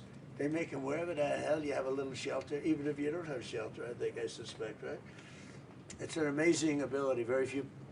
Well, that's why I say with the Patriots, they would be able to do it. Most countries would not be able. They don't have the talent. You have very talented people. So, yeah, I think we're going to make that deal. You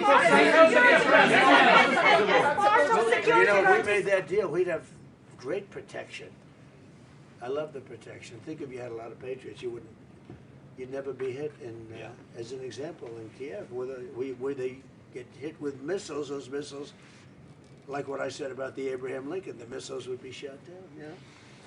So, and I think you'd start making them pretty quickly. Right? You like the idea? No, it's a great idea. I think everybody likes that one.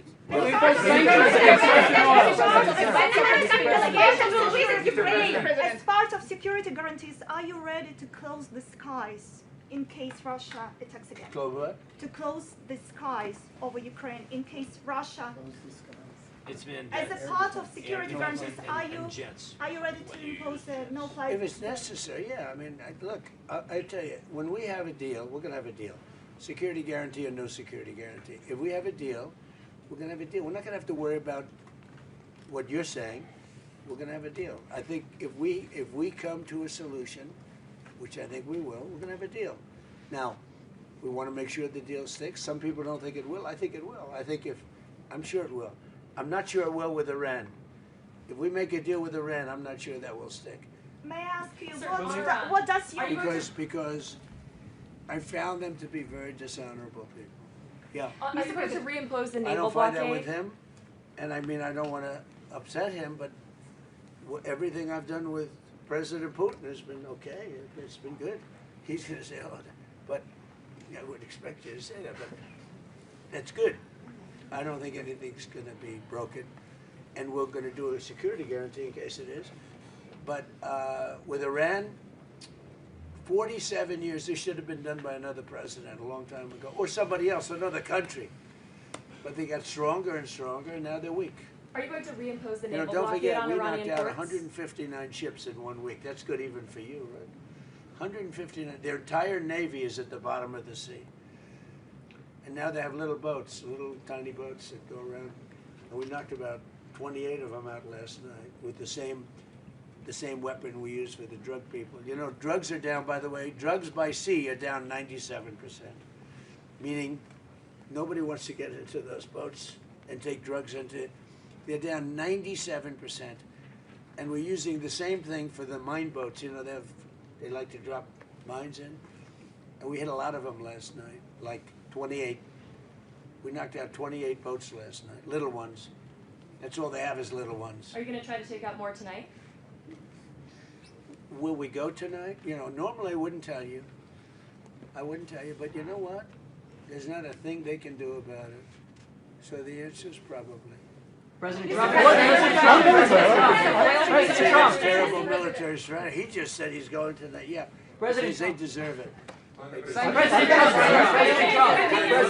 President Trump, what is the effectiveness of last night's attack? What message does that send to what's left of the Iranian Which attack are you talking about? The attack that you guys had on Iran last night. The strikes last night? Oh, I think it has a tremendous impact. Well, first of all, we took out additional, you know, they were trying to rebuild their radar, and they had about 60% built. Now they have to start all over again. Look, we're not attacking at the highest level.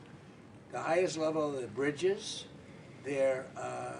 which we can knock down. I would say in one day we knocked down every single bridge in Iran. There's not a thing they can do about it. Their electric manufacturing facilities, right? their electric plants where they make their electricity there. We will, if we have to, we'll take them out. I don't want to do that, but if we have to, we'll take them out. They have desalinization plants. We'll take them out if we have to. I hate to do that. That's probably the one I would like not to do least.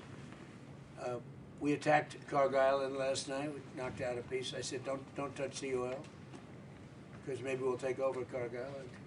You know, we may take over Cargill Island. There's not a thing they can do about it.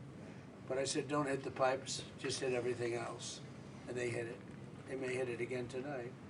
So, you know, as for your question, normally I'm not that way, but they really deserve it, because they're saying they want to make a deal, but they don't. You know, they asked for a timeout. They wanted to go to the funeral of Khomeini, and I said, give it to them. And they start shooting missiles. I mean, it was the craziest thing. Now, we did kill him, you know, so I guess you have to look at it that way, but the funeral took place, and they wanted to have a period of time, and they also asked that we not kill them. And we said, we're not going to kill you. They were worried we'd kill them during the funeral. I mean, if you can believe it, what a crazy... Did you ever think I'd be doing this for a living, Marco? Did anybody ever think I'm doing... Maybe Pete, but this wasn't supposed to be for me. Pete loved this stuff from day one. But they said to us, please don't kill us during the funeral. I said, I won't. And we didn't do anything. In fact, we made it safe for them, actually. And what happens? They try and knock out two ships, a Saudi and I guess Kuwait, right? Kuwaiti, oh no, Qatari. In addition, really three. Three, yes sir. So you had 3 of them.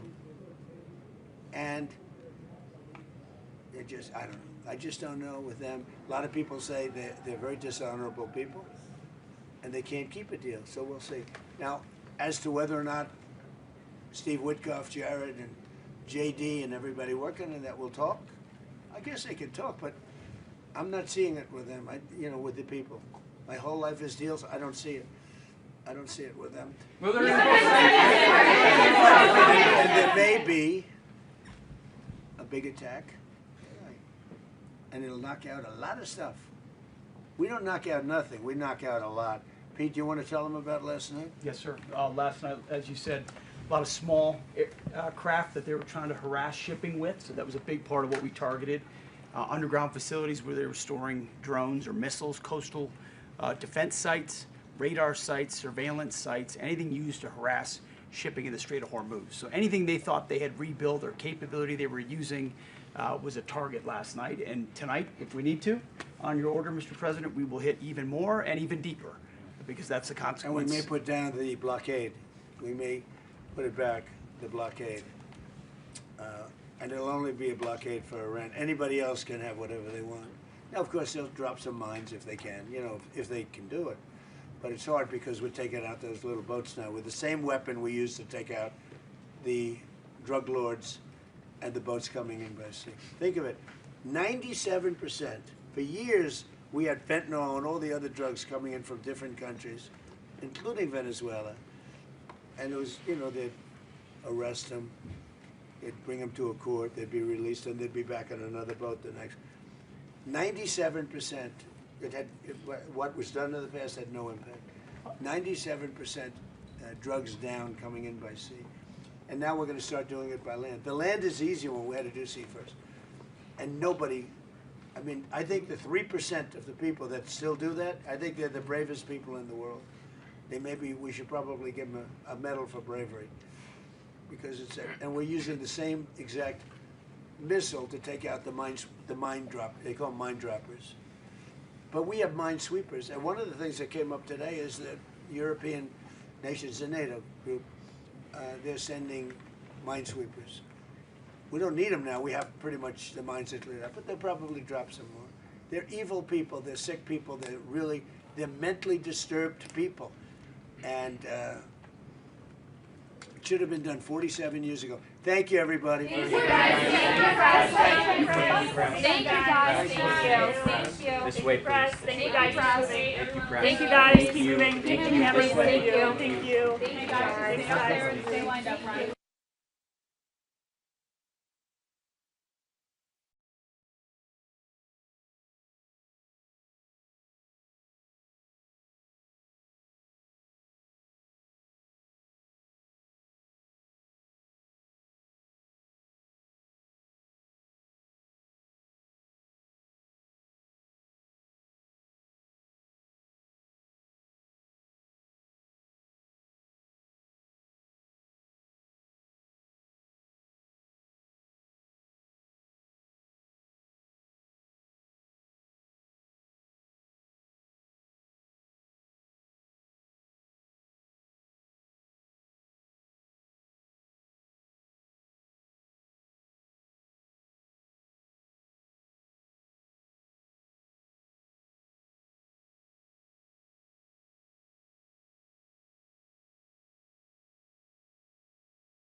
people, along with actually President Erdogan also felt very strongly.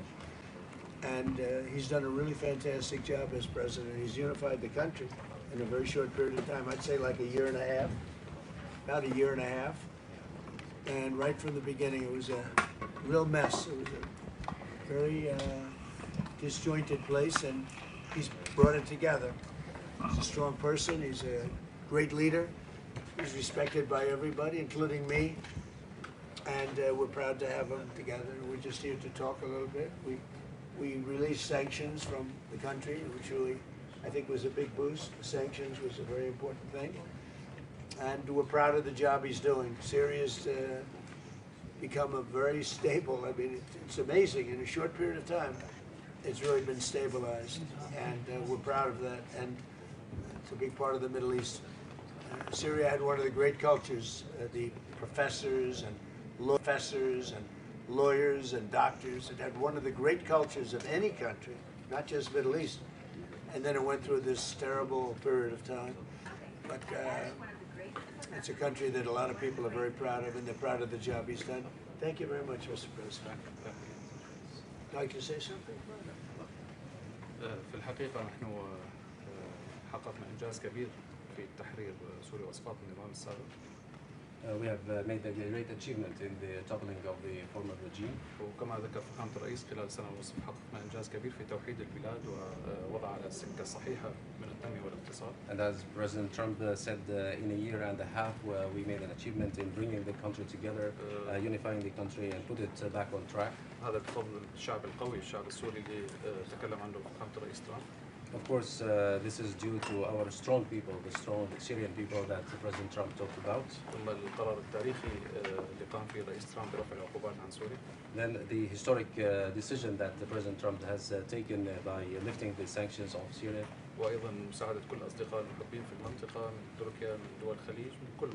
As well as the help of friendly countries and the loving countries in the region, Turkey and other countries in our neighborhood.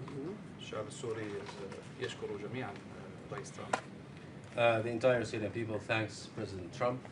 Thank you. Thank you very much. Proud of you.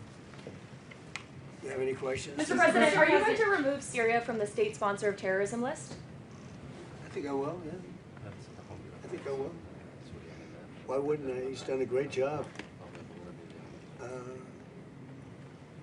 Maybe he would have brought that up in a little while, but that's a good question. Yeah. Any problems with that? I think we should. Yeah, I will.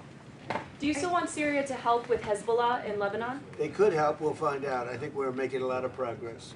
Mr. President, they could help. Mr. President, they would do a very good job. Prime Minister Netanyahu has been critical of aspects of your relationship in the last couple of days with President Erdogan of Turkey. He said that Erdogan has imperial ambitions on neighboring countries, presumably including Syria. Well, he hasn't been involved with Syria. If you think, he hasn't been involved with Israel at all. And he's left it alone. I wouldn't say he's a friend, because he's not a friend of, as you know, of Netanyahu, of Bibi. They don't get along, I think. But, for me, he's been great. Look, Turkey's been fantastic and a fantastic ally. They're also a NATO country. And Israel, we've done, no president's done as much for Israel as I have. Nobody even close. If you look at, just look at all the things with Jerusalem, all the different things that we've done. The Golan Heights, I did things, nobody has ever done anything for Israel like me. And we've made tremendous progress. And we've made a lot of progress with Iran too. Wiped out their military, but it should have been done 47 years ago. And if I could, do you think that that Prime Minister Netanyahu should be re-elected? There's an election coming in Israel, or would you like to see new blood? I can tell you this: he's been a great wartime president. We worked as Prime Minister. So we worked with each other very closely, and we went through a very big thing. We did a big thing together, and in my opinion, he's been a great wartime Prime Minister. I don't know anything about his politics. I'm not sure. I would think he should be popular because he did a very good job. We had and have a very good relationship. But he was a great wartime Prime Minister. President Trump. If you had other Prime Ministers, you know what? There wouldn't be in Israel right now. You know that? There wouldn't be. It would have been blown to pieces by Iran. If you had a weak prime minister, you wouldn't have, and if you had a different president, I guarantee there wouldn't be, and Israel wouldn't exist today if you didn't have me as president. President Trump, sir, new data from the Energy Information Administration revealed that U.S. crude oil production set a new record in the month of April under your leadership. That's right. Why is it important to keep hitting numbers like this at this moment in time? Why is it important that you were able to get this done and keep it on this trajectory? Well, when we decided to do this, it's called the denuclearization of Iran. We have to do it. We have to have. They're never going to have a nuclear weapon. And they admit they're never going to have it, but they behave badly, always behave badly. There's something wrong with them. But when we did this, we thought oil would go much higher, and it didn't go very high. And now it's coming way down, and you're going to see oil drop very low. Now, maybe we'll do some other things that could lift it a little bit, but I don't think it's going to lift it a lot at all. I think oil is coming down. There's tremendous amounts of oil. Scott, what would you say about that? Yes, so record production under President Trump in his first term. Now in his second term, the U.S. is an energy superpower. It's why we weathered the conflict better than anyone else. And just this weekend, Bloomberg wrote that there is an oil glut out there. And we think that safe, secure American oil maybe even should trade at a premium to the rest of the world. So we have, if you add it up, you take Saudi Arabia and take Russia, two big oil producers, we do more than twice as much. We do more than, so think of it, Saudi Arabia, Russia put together, we do more oil, and that's not including Venezuela. It's pretty amazing. Right? And this all happened during my term. We started it as first term. Biden blew it because he had no idea what he was doing. But we are producing more oil right now than Saudi Arabia and Russia combined by almost double. Okay, any other questions? Mr. President. Yes. Yes, You ma'am. You said that dealing with the Iranians is a waste of time. How do you plan to get the nuclear material and the nuclear assurances that you want? Well, we've already got the nuclear material because it's so far underground, nobody's going to be able to get it except us because we have the equipment that can get it. But I call it the nuclear dust. The nuclear material is so far down underneath the mountain, and now that's been determined, that it would take massive machinery that we have that no other country has. Mr. They can't get So it. you have no plans to go in, boots on the ground? Why would I go in now? I'd go in when they're completely either eliminated or whatever happened, or an agreement's made. Mr. President, Yes. if you cut off trade with Spain, does that mean that you're going to have to renegotiate a trade agreement with the EU? With who? With the EU, any past trade agreements you already have? We're going to see what happens with the EU. You know, they've treated us very badly for years, and they took advantages. Look, we're very close to those countries, right? And to everybody in the EU. The problem is they took advantage of the United States for years. It's like him. They took advantage of Syria. He's bringing it back. And I'm bringing the United States back. We have the greatest economy we've ever had. We have the biggest investment. 19.2 trillion is being invested right now in the United States. 3 trillion was the record. Under Biden and under the past administration, they had less than $1 trillion for 4 years. We have 19.2 trillion in 12 months. Think of that. We have the largest amount of money being invested in a country in history. Pretty amazing. 19.2 trillion with a T. So, and they're building factories all over the country. I think yesterday Toyota announced they're leaving Mexico. And they're coming, I'm not that Mexico's thrilled about it, but they're leaving Mexico and they're coming to the United States to build what will be, I believe, the largest automobile plant either in the world or at least in this country. Mr. President, on oil prices Quick today. domestic question. You announced on your social a couple days ago that Walmart was cutting the price for ground beef by 15%. How big of a deal is that for American customers this summer? So Walmart has agreed to cut their prices very substantially because things are going down. We're getting it down. We inherited very high prices. We inherited the highest prices in the history of our country, or 48 years to be exact, but I don't believe that. I think it's in history. So under Biden, they had tremendous inflation. Under the Democrats, we had tremendous inflation. record-setting inflation. And now, inflation is way down. Everything is great. We have, the prices are coming down, but we inherited, you know, they talk about they use different words to describe it. They had very high prices. The prices are coming down. And when the oil comes, you know, the oil is coming way down. The oil dropped by 50% in the last month. And when that comes down, it brings everything else down. No, it's affordability. And they came up with the word affordability, you know, like I take over, I'm there for one day, and they say affordability, affordability. I said, I've been here for one, remember with the eggs, the first day or 2 days later, I have my first news, and they talked about eggs. They said the eggs have gone up 5 times. I've been in office for one day. And I said, well, we'll have to do something. In fact, they told me not to order eggs for the Easter egg hunt at the White House. I should use plastic.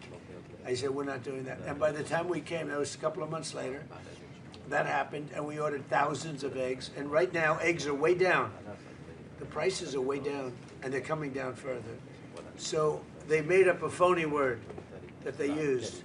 They said affordability. They're the ones that caused the affordability prices. I did, but I brought it down. And the oil is coming down very big. Mr. President, Brent crude is up slightly today on the announcement that because we hit them. Anytime we hit them, it goes up a little bit, $2. Is that what you mean? Is that what you meant when you said that we might see oil prices lift a little in response a little to? Bit, yeah, $2, very little.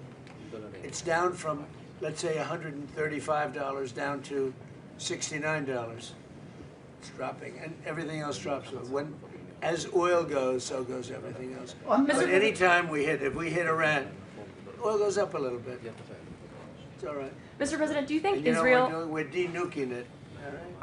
We're de-nuking Iran. They're not going to have a nuclear weapon. All right, one more question. Sir, do you think Israel should withdraw troops from southern Lebanon? Well, I talked to Bibi about that. Yeah, I think they're going to. I think they want to. I don't think it's a question of me. I think it's a question they want to. And they're getting along with Lebanon. They're signing deals with Lebanon. First time ever. Marco, talk about that if you'd like. Yeah, we have an agreement that, and it calls, that's the goal at the end. Obviously, Israel's concerned about their security. But the president did a great job bringing those two countries together for the first time It's a big thing. First time in many years, right? So we have a deal with Israel and Lebanon. And yeah, they'll leave. And I think it's going to work out very well. But we're here for this because Syria has turned around as fast as I've ever seen. Well, actually, I turned the United States around very fast, too. I inherited from a man who was not smart, not a smart person. We inherited from a man where they were running this country so badly with the open borders. Think of it, 25 million people allowed into our country. And that includes 11,888 murderers, most of whom murdered more than one person, okay? We got most of them out, or we have them in jail, and we've done a great job. Washington, D.C. now is considered one of the safest cities in the country. If he came to Washington, D.C. a year and a half ago, he'd fear for his life, even though he never feared for his life before, because it was very dangerous. But somehow his territory might have even been a little more dangerous. I joke because, you know, he comes from a rough environment. Would you say that's right, Tom Barrett? Huh? It's sort of funny to think. I don't think he'd be too concerned with Washington a year and a half. But we had a very, very unsafe Washington, D.C., and now it's one of the safest cities in the country. We put the military in. We brought Washington went from being an unsafe to one of the safest cities, and crime is down 94%.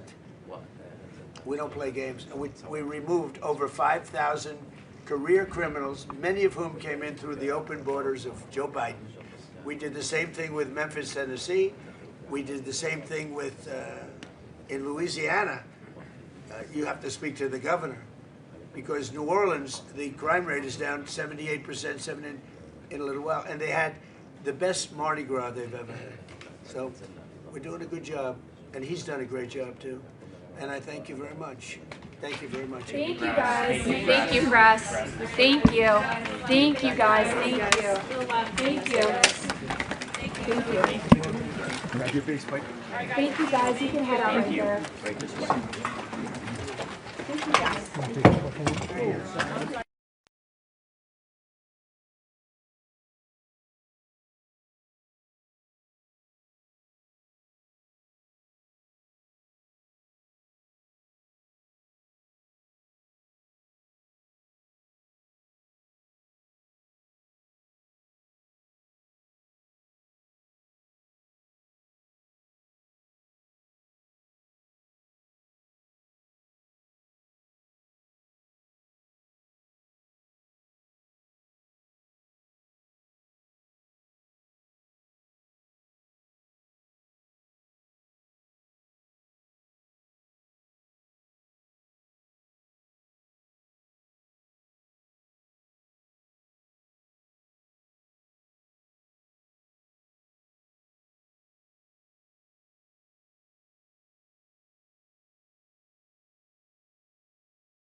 1 2 1 2. Can you hear me? 1 2 1 2.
I can hear you guys, but you guys can't hear me, right?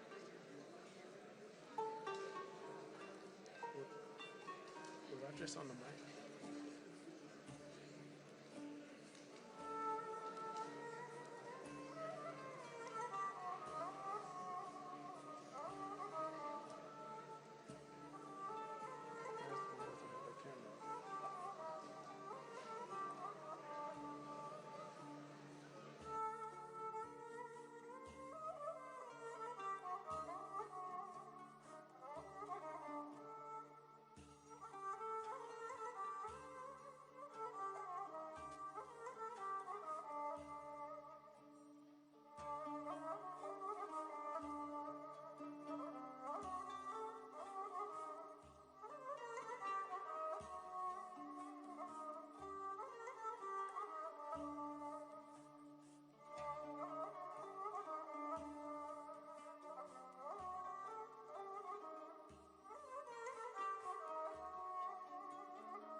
excuse me. If you're sitting on the stairs, you have to be close to the wall.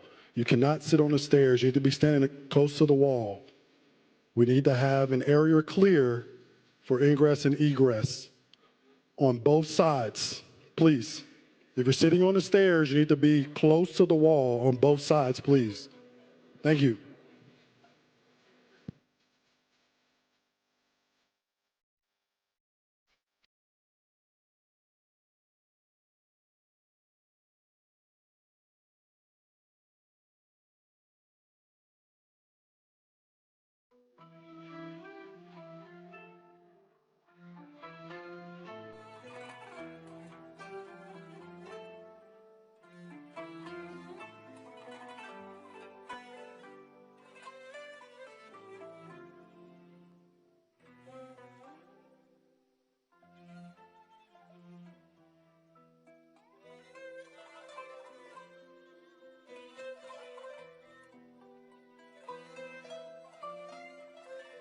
Merdivenlerin bir tarafı mecbur boş kalmak zorunda. Yoksa Sayın Trump açıklamaya gelmeyecekmiş. Bilginiz olsun.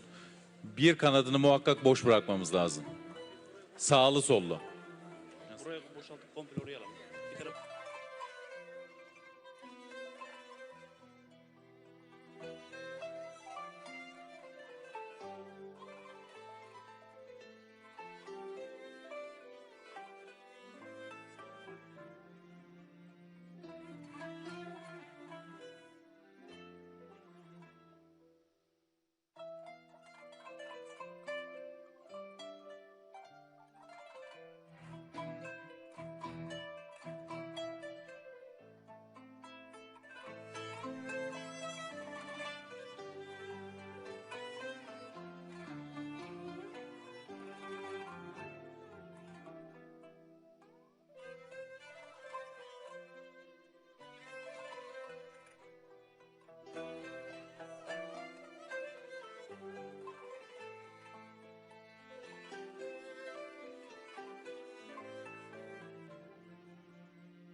Ben çıkıyorum Ömer. Duyuyor musun? 2. Baktılar. Trump dinleyecek yoktu. ya. Biliyorum.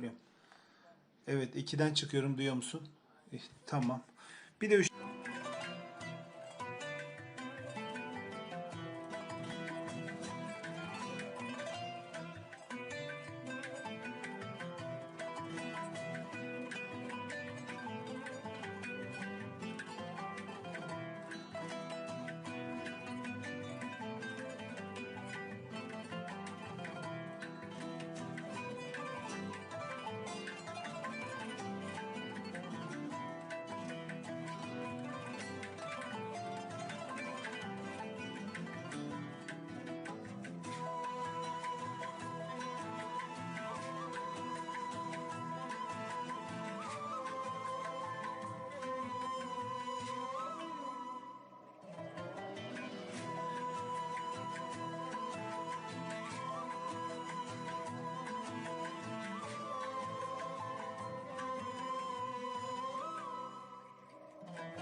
Ladies and gentlemen, the 45th and 47th President of the United States, Donald J. Trump.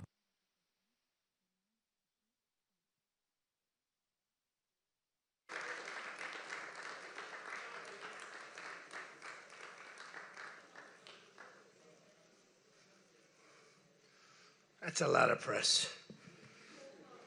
Wow. Well, it's important stuff. And you know, our team out here, they've all become stars, superstars actually. But we want to thank you very much. We've had a tremendous time and I think a great success. And we just concluded a very successful NATO summit here in Turkey. And I want to thank President Erdogan, who's really a great man. He's a great leader. He's a friend of mine, been a friend of mine for a long time. He's a strong person, a very strong personality, and that's why he runs such a successful and good country, and really a great, I would say a great country. Militarily, he's very powerful. People leave him alone. But he's really done a fantastic job. And from the moment we got off the plane, you look at the airports were beautiful. They built a new terminal for our arrival. Everything was beautiful. And so I just want to thank President Erdogan, who's done a fantastic job in Turkey.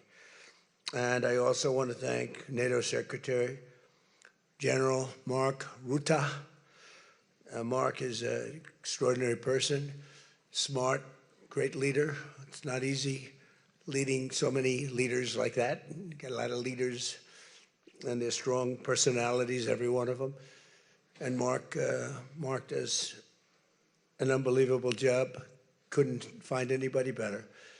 I just want to say there was tremendous love in that room. The press got to see the sitting, but they didn't get to see the speaking. And I actually said, it's too bad the press couldn't see this, because every one of them spoke for a little while, and I spoke for a little while.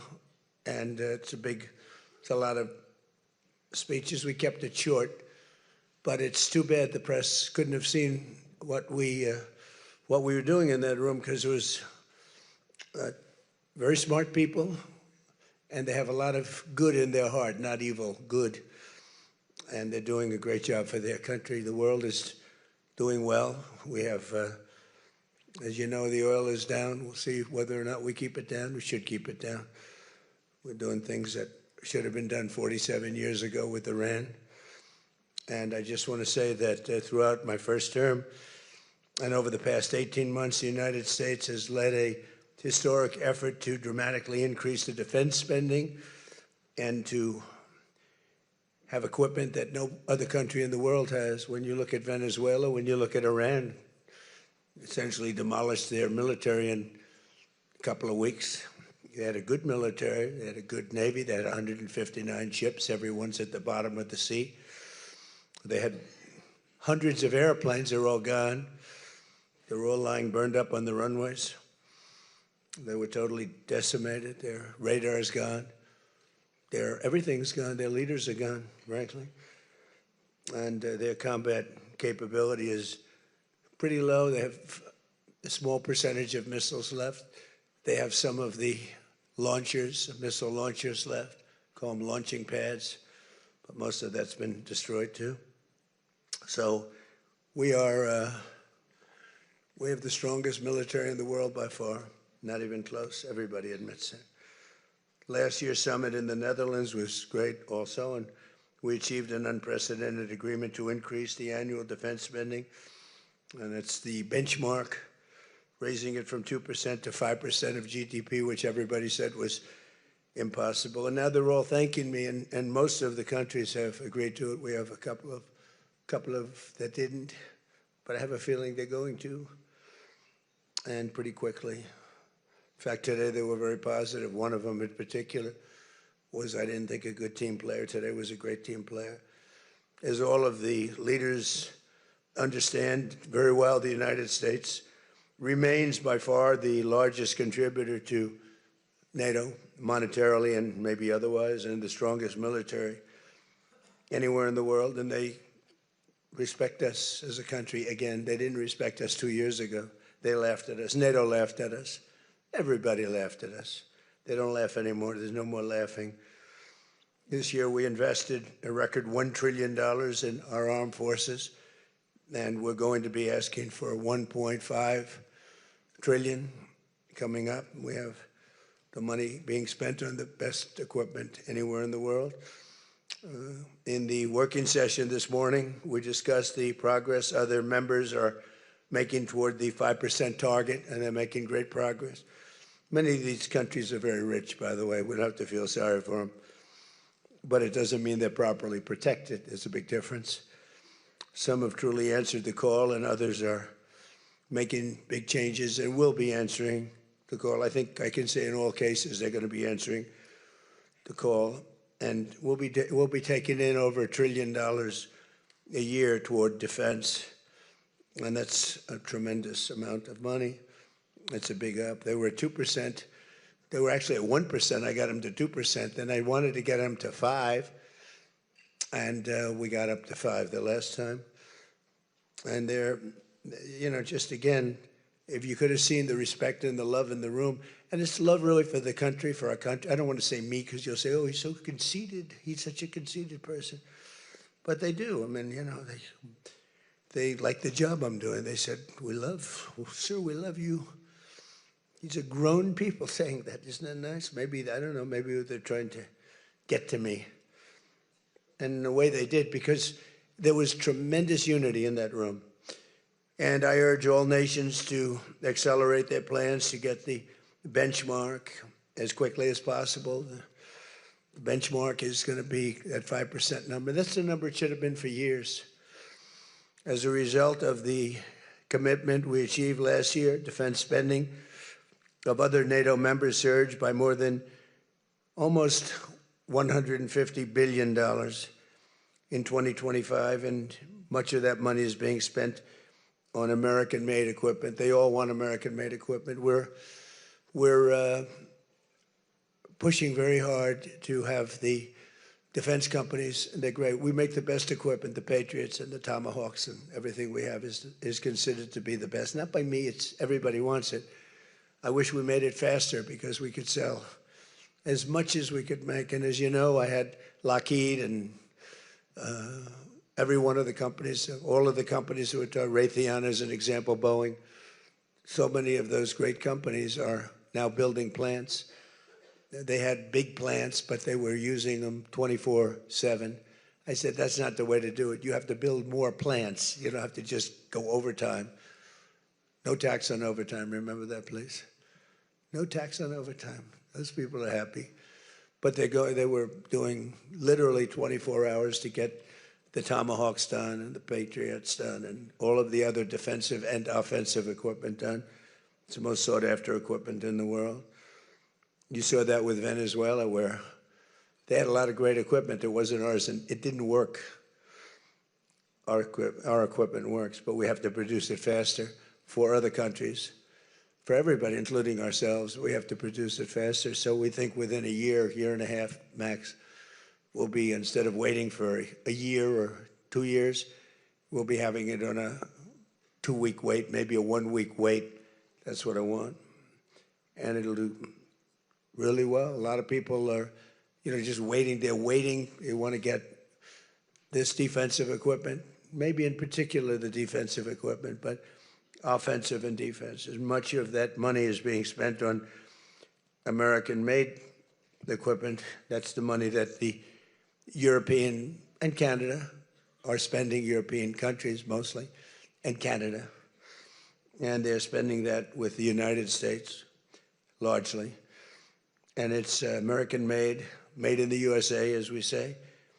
Weapons, munitions, supporting thousands of American jobs. This will increase. We have the highest number of jobs. Right now, we have the most people working in the United States that we've ever had in the history of our country.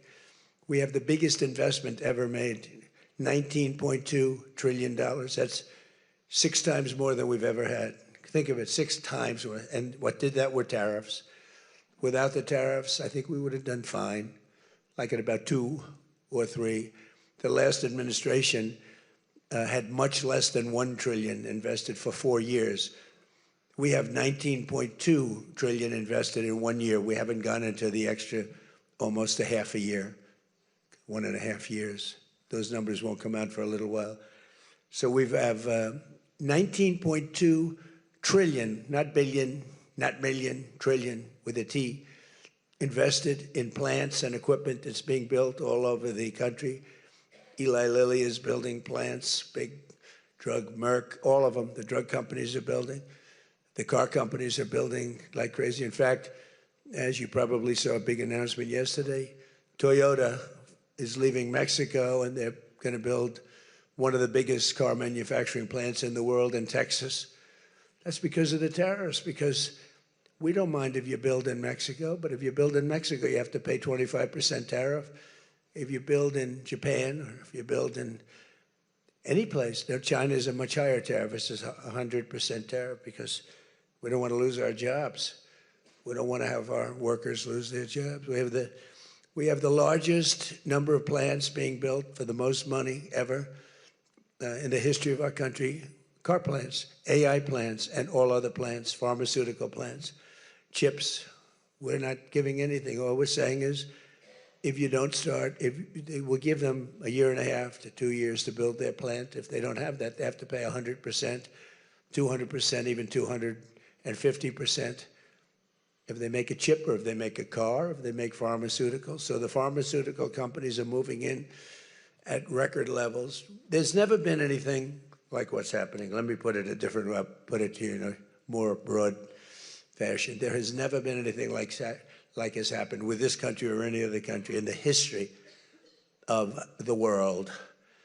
There has never been growth. There's never been manufacturing plants being built. We have so many being built. And in the big ones, like AI, some of the AI, we let them build their own electric plants. We force them to build. We don't want, because the old grid that we have wouldn't be able to supply.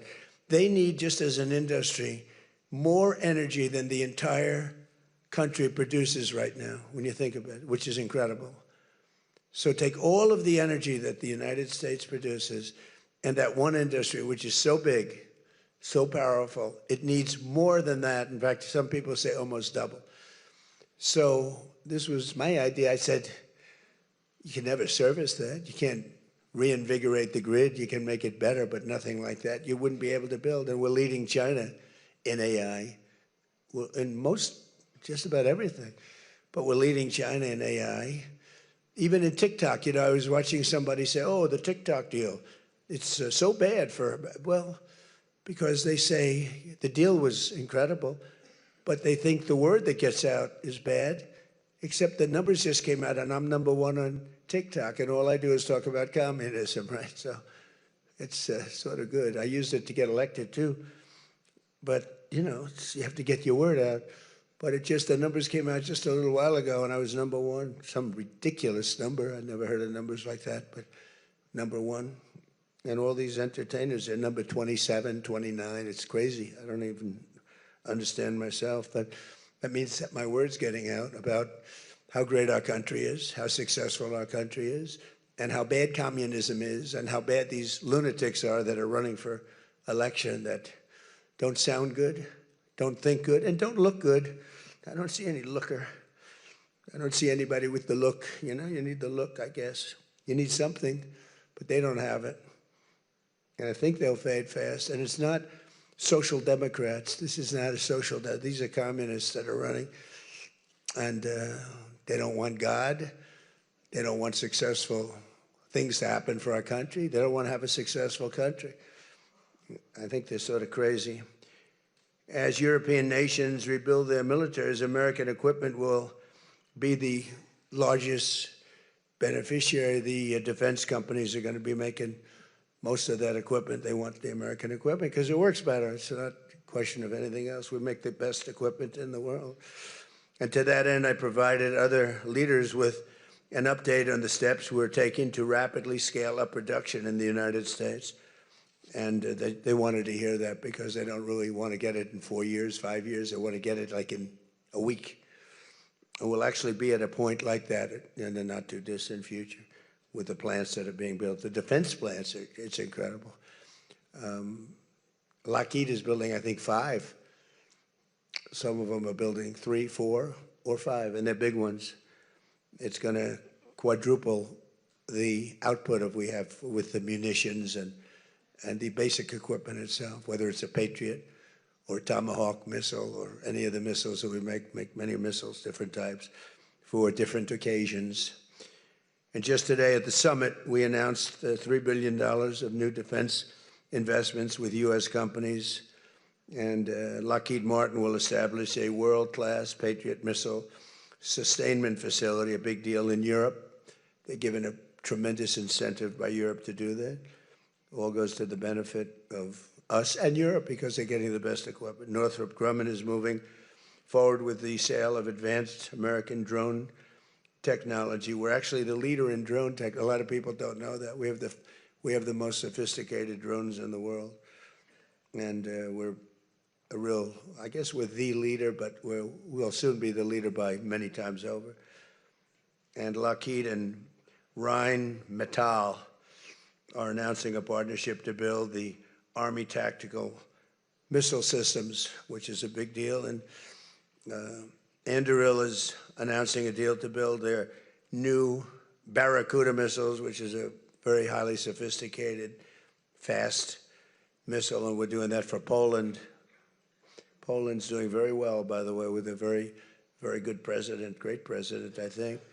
All of these agreements directly benefit the U.S. defense industry and base, and what it really does is it means jobs. And again, I have to just say that when Toyota announced yesterday, I wasn't that surprised, but everybody wanted to get that. That's the largest, I think it's going to be the largest plant in the world, car plant, and they're moving into the United States. And again, they're doing that to avoid paying the tariff, because if you build your product here, you pay no tariff. If you don't, you pay a 25% tariff, depending, 35% sometimes 100%, 200%, depending on what the product is. As an example, we're doing great on steel because we charge tariffs. So now all of a sudden the steel industry, which was absolutely dead a few years ago, I revived it in my first term, pretty good. And then they blew it in the Biden term. What a shame. They just blew it right out the window. They had no idea what they were doing. And I quickly revived it at the beginning of this term, year and a half. And the steel business is through the roof. We don't even make aluminum anymore. Now we're going to have the largest aluminum plant in the world being built in Oklahoma. I love Oklahoma. 77 out of 77 counties, 3 times. And it's great. It's a great state. They're going to be building the largest aluminum plant in the entire world in Oklahoma. It's starting very soon. Over the course of the past 2 days, I had a number of excellent discussions with other leaders at the summit and held productive bilateral meetings with essentially all of them. We had dinner last night, just about all of them were there. President Erdogan of Turkey, as well as President Zelensky, and he just came in, as you probably saw, had a little press conference, and also President al-Shara of Syria, who's doing an unbelievable job in unifying Syria. What a job he's doing. Syria was a mess with what happened with the previous government, you know that. Very dangerous place, and now it's just come together. He's done a fantastic job. People are talking about it. In every conversation, it was clear that America is back, and we're stronger and bigger and better than ever before. We have more jobs, as I said, than ever before. And we're respected again like maybe never before. We are so respected as a country. That's why I wish I told the Secretary General, Mark, I said, it's too bad the press could not see what's happening in this room. You saw the big round circle.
Yes.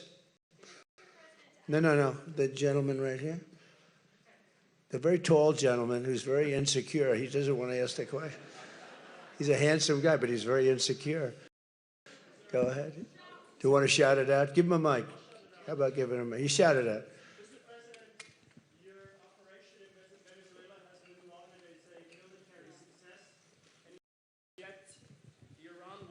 Seems to be a strategic dead end for you. Why are you apparently unable to end the Iran war? So I think we're doing just the opposite. The Iran war has been a tremendous military success. And, you know, I can only answer the question by saying they're not going to have a nuclear weapon. I think I was there for one reason, that Iran cannot have a nuclear weapon. I call it, we denuclearize Iran, and that's happened. They will never have a nuclear weapon. That stuff is so far down under a mountain. It's a granite mountain that collapsed on top of it. Take months to get it out. I think it's a tremendous success, Iran. And you see the oil prices are lower than they were when I started. And people like to say that, but look, they have no military left. Their Air Force is gone. As I said, their ships are gone. 159 ships are gone. They're at the bottom of the sea. Their radar is gone. Everything's gone. So when you say not a success, it's a tremendous success. The fake news likes to say how well they're doing. They're doing terribly. They have 350% inflation. When the war started, they had like 6%, 5%. They want to make a deal, but they don't know how to make a deal. And then they go around shooting ships at night. I don't like that. You know, they're dealing with very fine people. They're dealing with Steve Witkoff. They're dealing with Jared Kushner and J.D. Vance. And they're dealing with Marco and Scott. They're dealing with great people, but I don't know. I think they're a little loco. They're a little crazy. But they told us they'd like to go to the funeral of a person who killed a lot of people. Khomeini killed a lot of people over the years, and there for a long time. Don't forget, what we did should have been done 47 years ago. It could have been done any time within 40. This has gone on for, they were the bully of the Middle East. So they're a much different country. Now, in one day, all of their anti-aircraft things are gone. That doesn't mean they're not going to get a plane at some point. But all of it's gone. Everything's gone. Their leaders are gone. They had leaders, they're gone. And they had another set of leaders, they're gone. Now they have another set of leaders, they may be gone. Who knows? And you know what? I may be gone too, because I'm their #1 target. It's out all over the place. I'm their #1 because they're scum. That's the way they act. And that's the way they've done it for 47 years. But I'm doing what's right for the country. I'm doing really what's right for the world. They have to be stopped. And they've killed thousands, hundreds of thousands of people. They killed 52,000 protesters over the last 3 months. So when you say we're not doing well, I think we're doing phenomenally well. Our military has been incredible. Plus, we had a blockade. Did we have a blockade? Did you ever see a blockade work that way? You know, for you that said we're not doing well there. We did great in Venezuela. That was a one-day war, and they're very good military. You know, it's a very military country. We took out one of the worst human beings in the world, Maduro, and he's in jail waiting for trial. But what he did to this country was incredible, including the fact not only the drugs, but he had people pour into the country from prisons. They opened up their prisons. They allowed them to come in. We're getting them out. We're getting them all out. But we have, with the Biden open border policy, with Kamala as your borders are. Remember, she was a borders out, but she never called Border Patrol, never once, and she never went to the border. The border was a disaster. Now it's fixed. It's fixed where we have nobody, and I don't do these numbers. 0 people come in through our border, through our southern border. 0. And that's been announced now every month for the last 12 months, 0. We had millions of people come in, under 25 million people, I think more than that under Biden. And they weren't people that you want, and for the most part, they were drug dealers. They were escaped from, think of it, all the prisons, and I'm not just talking about from South America, I'm talking about from the Congo, I'm talking about from all over the world. The prisons were emptied out. They were emptied out into our country. But they had the worst murderers. We had people allowed in our country that should never, and they walked in through an open border policy. And all I'm saying is that you're lucky we won this election. Yeah, please. Go ahead. Go ahead. No. Yes, go ahead. Who you with? Why don't you say your name and who you're with? It's always helpful. Thank you, Mr. President, for doing this. Iris Tao with NTD, with a sister media with the Epoch Times. Okay. On communism, you've been issuing a wake-up call to Americans at home about the dangers of communism. And now you're speaking on the world stage. What's your message to people both living under communist and socialist regimes, but also people living under democracies like in Europe and America who might not have realized how close communism has come to home? Yeah, that's a great question, actually. But look, I want to get the word out because what's forming is communism in the country. And communism's easy to sell. I would be the greatest communist in history. I'd be right up there with Lenin. I'd be as good as anybody. You've got free rent for the rest of your life. What they don't say is that you'll be living in squalor in 12 months. You've got a free house. Would anybody like to have a free house? We'll take it away from somebody. We'll give it to you. You'll have murders all over the place. Communism's a disaster. It's been proven to be for thousands of years under different names, but same thing. It's very important. And, you know, it's funny. One of the reasons I do so well with Hispanic people, I set a record, Republicans. I get great numbers for the election, helped me get elected in a landslide, the Hispanics, because a lot of them came from countries that were essentially communist. You know, whether you call them radical socialist or communist is not that much, but there's a little difference. When they say social democrats, we're social democrats, it sounds so nice. It's not nice, it's a very dangerous term. So I do talk about it, and I talk about it on TikTok, and I talk about it everywhere. I talk about it here. And you're right, it has become international, but it's never worked, and it's not going to work. What is working is the United States. If we think of it, we have more jobs than we've ever had. People are making more money than they've ever made. I'm talking about workers now. I'm talking about workers. They're making higher salaries than they've ever made before. It's just the best system, and it's got flaws, but everything's going to have a little flaw, but it's been amazing. And when I watch what's happening, and I see these lowlifes getting, I mean, they're lowlifes. I watch them. I know good people. I know quality people. These are essentially lowlifes. And when I see what they're talking, I think they're very dangerous in many ways. And I've said it, and then I said, boy, that's a pretty big statement. Then I realized, you know, a couple of people said, I think you're probably right. I think this country, with this thing that's going around, is in more danger than it was during World War I, World War II. If you talk about September 11th, if you talk about Pearl Harbor, that was big danger. I think the concept of us going communist, because one thing that happens when you go communist, you never come back, never comes back. You die in squalor. You die a horrible death. You die in squalor, and it gets very evil and very nasty. Yeah, please go ahead. Mr. President, Tyler Pager with the New York Times. Last month you said Iranian leaders were very rational people, nice people to deal with, strong people, smart people. Today you said they were scum, sick people, and being led by sick people. What changed, and do you think I got to know them. So I've said that about a lot. Now, when you say rational, I think they're much more rational than level 1, level 2. Level 1 is gone, level 2 is gone. This is level 3. I think they are more rational, but based on their actions over the last week or two, they're not doing a service to the people. And I think more than anything else is I got to know them. And I'm not sure I want to make a deal with them. We can play games, but I'm not sure I want to make a deal. I just finished the job.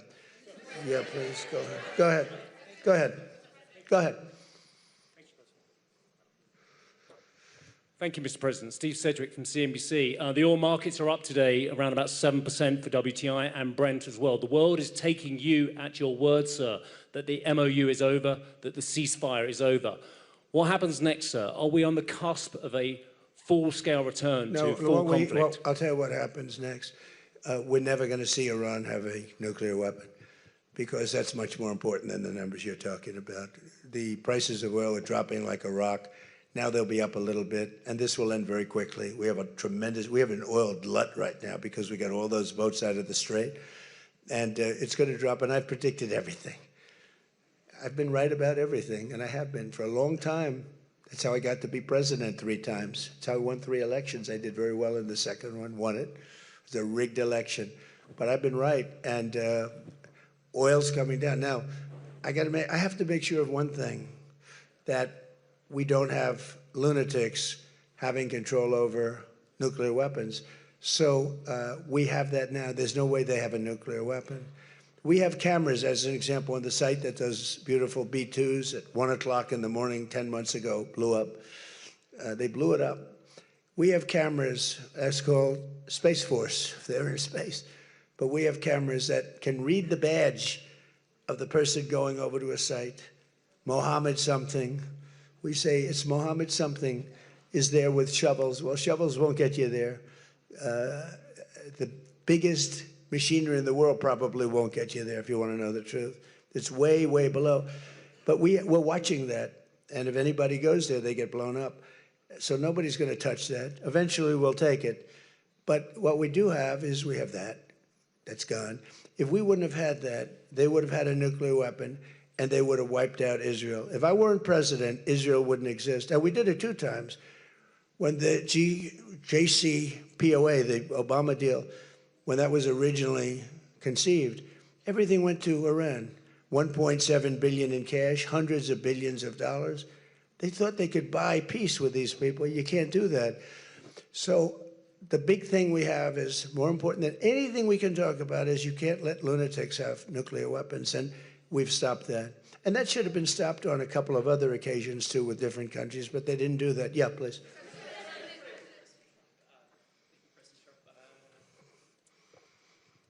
Stephen Nelson from the New York Post. I'd like you to address speculation that you're leaving Ankara not in the new Air Force One because of security concerns involving Iran. You've spoken today twice about them possibly assassinating you and possibly being successful. Did that concern have something to do with Well, I speak about it a lot because, you know, the life of a president is very dangerous. It's 5.2%. You know what a race car driver is? 1/10 of 1%. A bull rider, that looks pretty dangerous to me. It's 1/10 of 1%. No, it's 5.2% is you don't make it. You should have told me, you're an excellent reporter. You should have told me that years ago. Maybe I wouldn't have run. It's a very dangerous profession. No, I'm #1 on the kill list for Iran. They're lovely people. I'm #1. So I don't know. I can't tell you that, but I don't really care because I'm doing my job and I'm doing it, I hope, better than anybody's ever done it, because we have a country that's hot and really, really successful. But I mention it only because it's on the list. I mean, it came out. There was another list came out yesterday, and I'm #1 on. I like being #1 on TikTok better, but I'm #1 on the list for killing. Go ahead. Hey, Sean McCreesh, New York Times. But why aren't you flying the new plane home? Say what? Why aren't you flying on the new Air Force One home? It's flying to Europe, to one of the big bases, 2 or 3 of the big bases, where we can show it to the people. And we'll be going home by normal methods. But we have it going to Europe, to a couple of bases, actually 1 in particular, but it's going to go to a couple of bases, stop, so the soldiers can see it, because it's truly magnificent. Yeah, please. Go ahead. You want to go? Okay, go ahead. Mr. President, Harici Media, Tunç Akkoç, Türkiye. Mr. President, it seems that the war with Iran may start again. What do you expect from your European allies? I don't think it's going to start again. I think it's going to go very quickly. They hit a couple of ships, and so we hit them much harder. When they hit, we hit 10 times harder. You know, we hit much harder than they do. We have a lot better equipment than they do. We may even, somebody asked before, do you think you'll hit them tonight? I said, we might. Yeah, we might. But when they hit, we hit. You know, it's what we use their language. We speak their language. No, I don't think so. I think anything that happens is going to be over very quickly, and we'll only make it safer, including for oil. Oil is going to be very free, very easy, and it's going to happen very fast. We have the Hormuz Strait. The boats have pulled out. I mean, there's a gusher of oil right now. We have a lot of oil. And no, anything that happens is going to happen very fast. We're not looking for long term. Okay, go ahead, Red. said today that countries... You're with who? MS Now. MS Now. That's a failing network. Why would you want to work for them? MS Now, can you imagine? They wanted to get away. They took the name NBC because they were embarrassed by it. Go ahead, let's go. When do you hear this question? You said today that countries like Spain, Italy, and the UK were not there for the U.S. and its war with Iran. Should those countries be attacked, will the U.S. be there for that? Well, I'll tell you what. Number one, Spain has been very bad, but, you know, Italy's been good, and almost all of the countries have been good. They just had a bad moment. They didn't help us. We didn't need the help, but if we would have wanted the help, I said, by the way, if I want help, sir would rather remain on the sidelines, and I didn't like that answer. UK gave an answer that was sort of weirder than that. They went out. I said, would you like to help? They said, we do, but we want to wait till the war is over. This was not in the spirit of Winston Churchill. So, yeah, I mean, I'll tell you what, I can only say if there's one word that comes out of today, it's unification. I've never seen anything like it. Every one of those countries, they love us, they love each other. That was tremendous unification. It was a nice thing to say, and it was a very fair question, too. Yeah. Green? Yeah, you're wearing green, right? Thank you, Mr. President. Eda Turul from Haber Global TV, Turkey.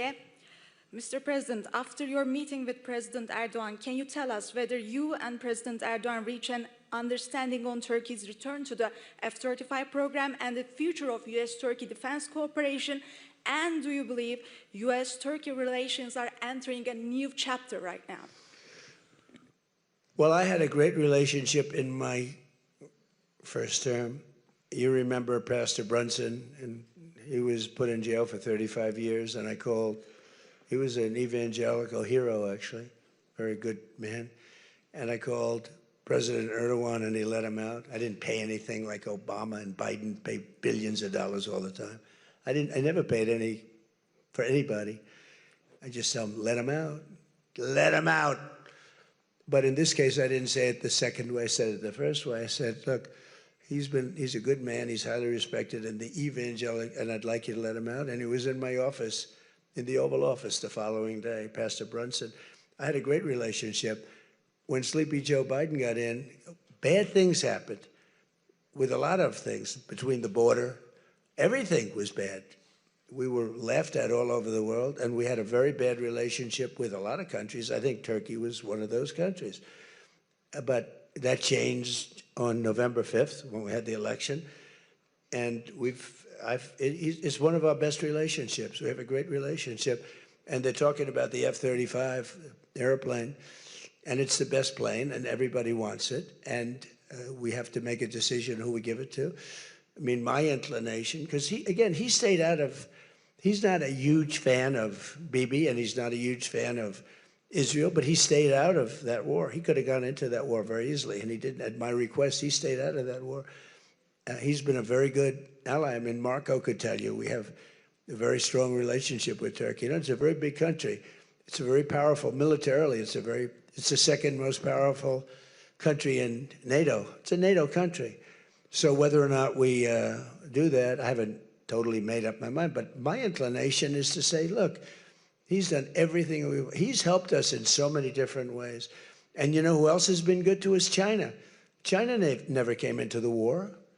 They get 50% of their oil from Hormuz Strait. They never came into the war. They never said, I'm going to send a ship in 5 destroyers along each side of the ship. They never did. No, President Xi's been great. Everyone's been sort of great, to be honest. You know why? Because they respect our country again. They laughed at our country. They thought we were a bunch of fools. They saw a president that couldn't talk, he couldn't walk. He was a disaster. They lost respect for our country, but now they have more respect for our country than they've ever had before. Thank you all very much. We'll see you back. Thank you very much, everybody.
gone. It's gone. I can't see anymore. It's gone. It's there. I think it's up there to the left. You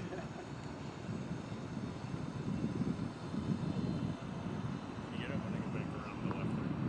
Have him send it to me on WhatsApp. I'm not sure.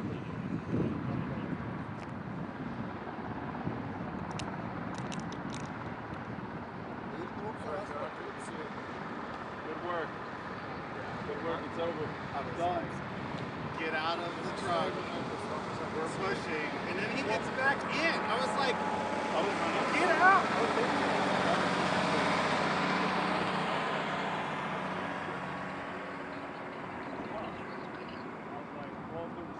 That could be that. I'm not sure. No. And I like checked my phone, and I heard you yelling, and I was like, oh, this shit through stuff. Hopefully I came fast enough. Yeah, I mean, we got it done. You did. Alright, I need to turn in this radio, and then we're getting out of here.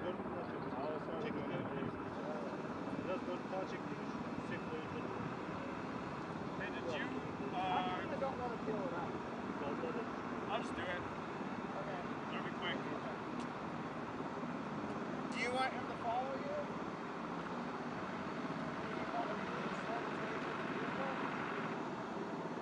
It's up to you. Yeah, I think I got it.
Yes. No, the gentleman right here.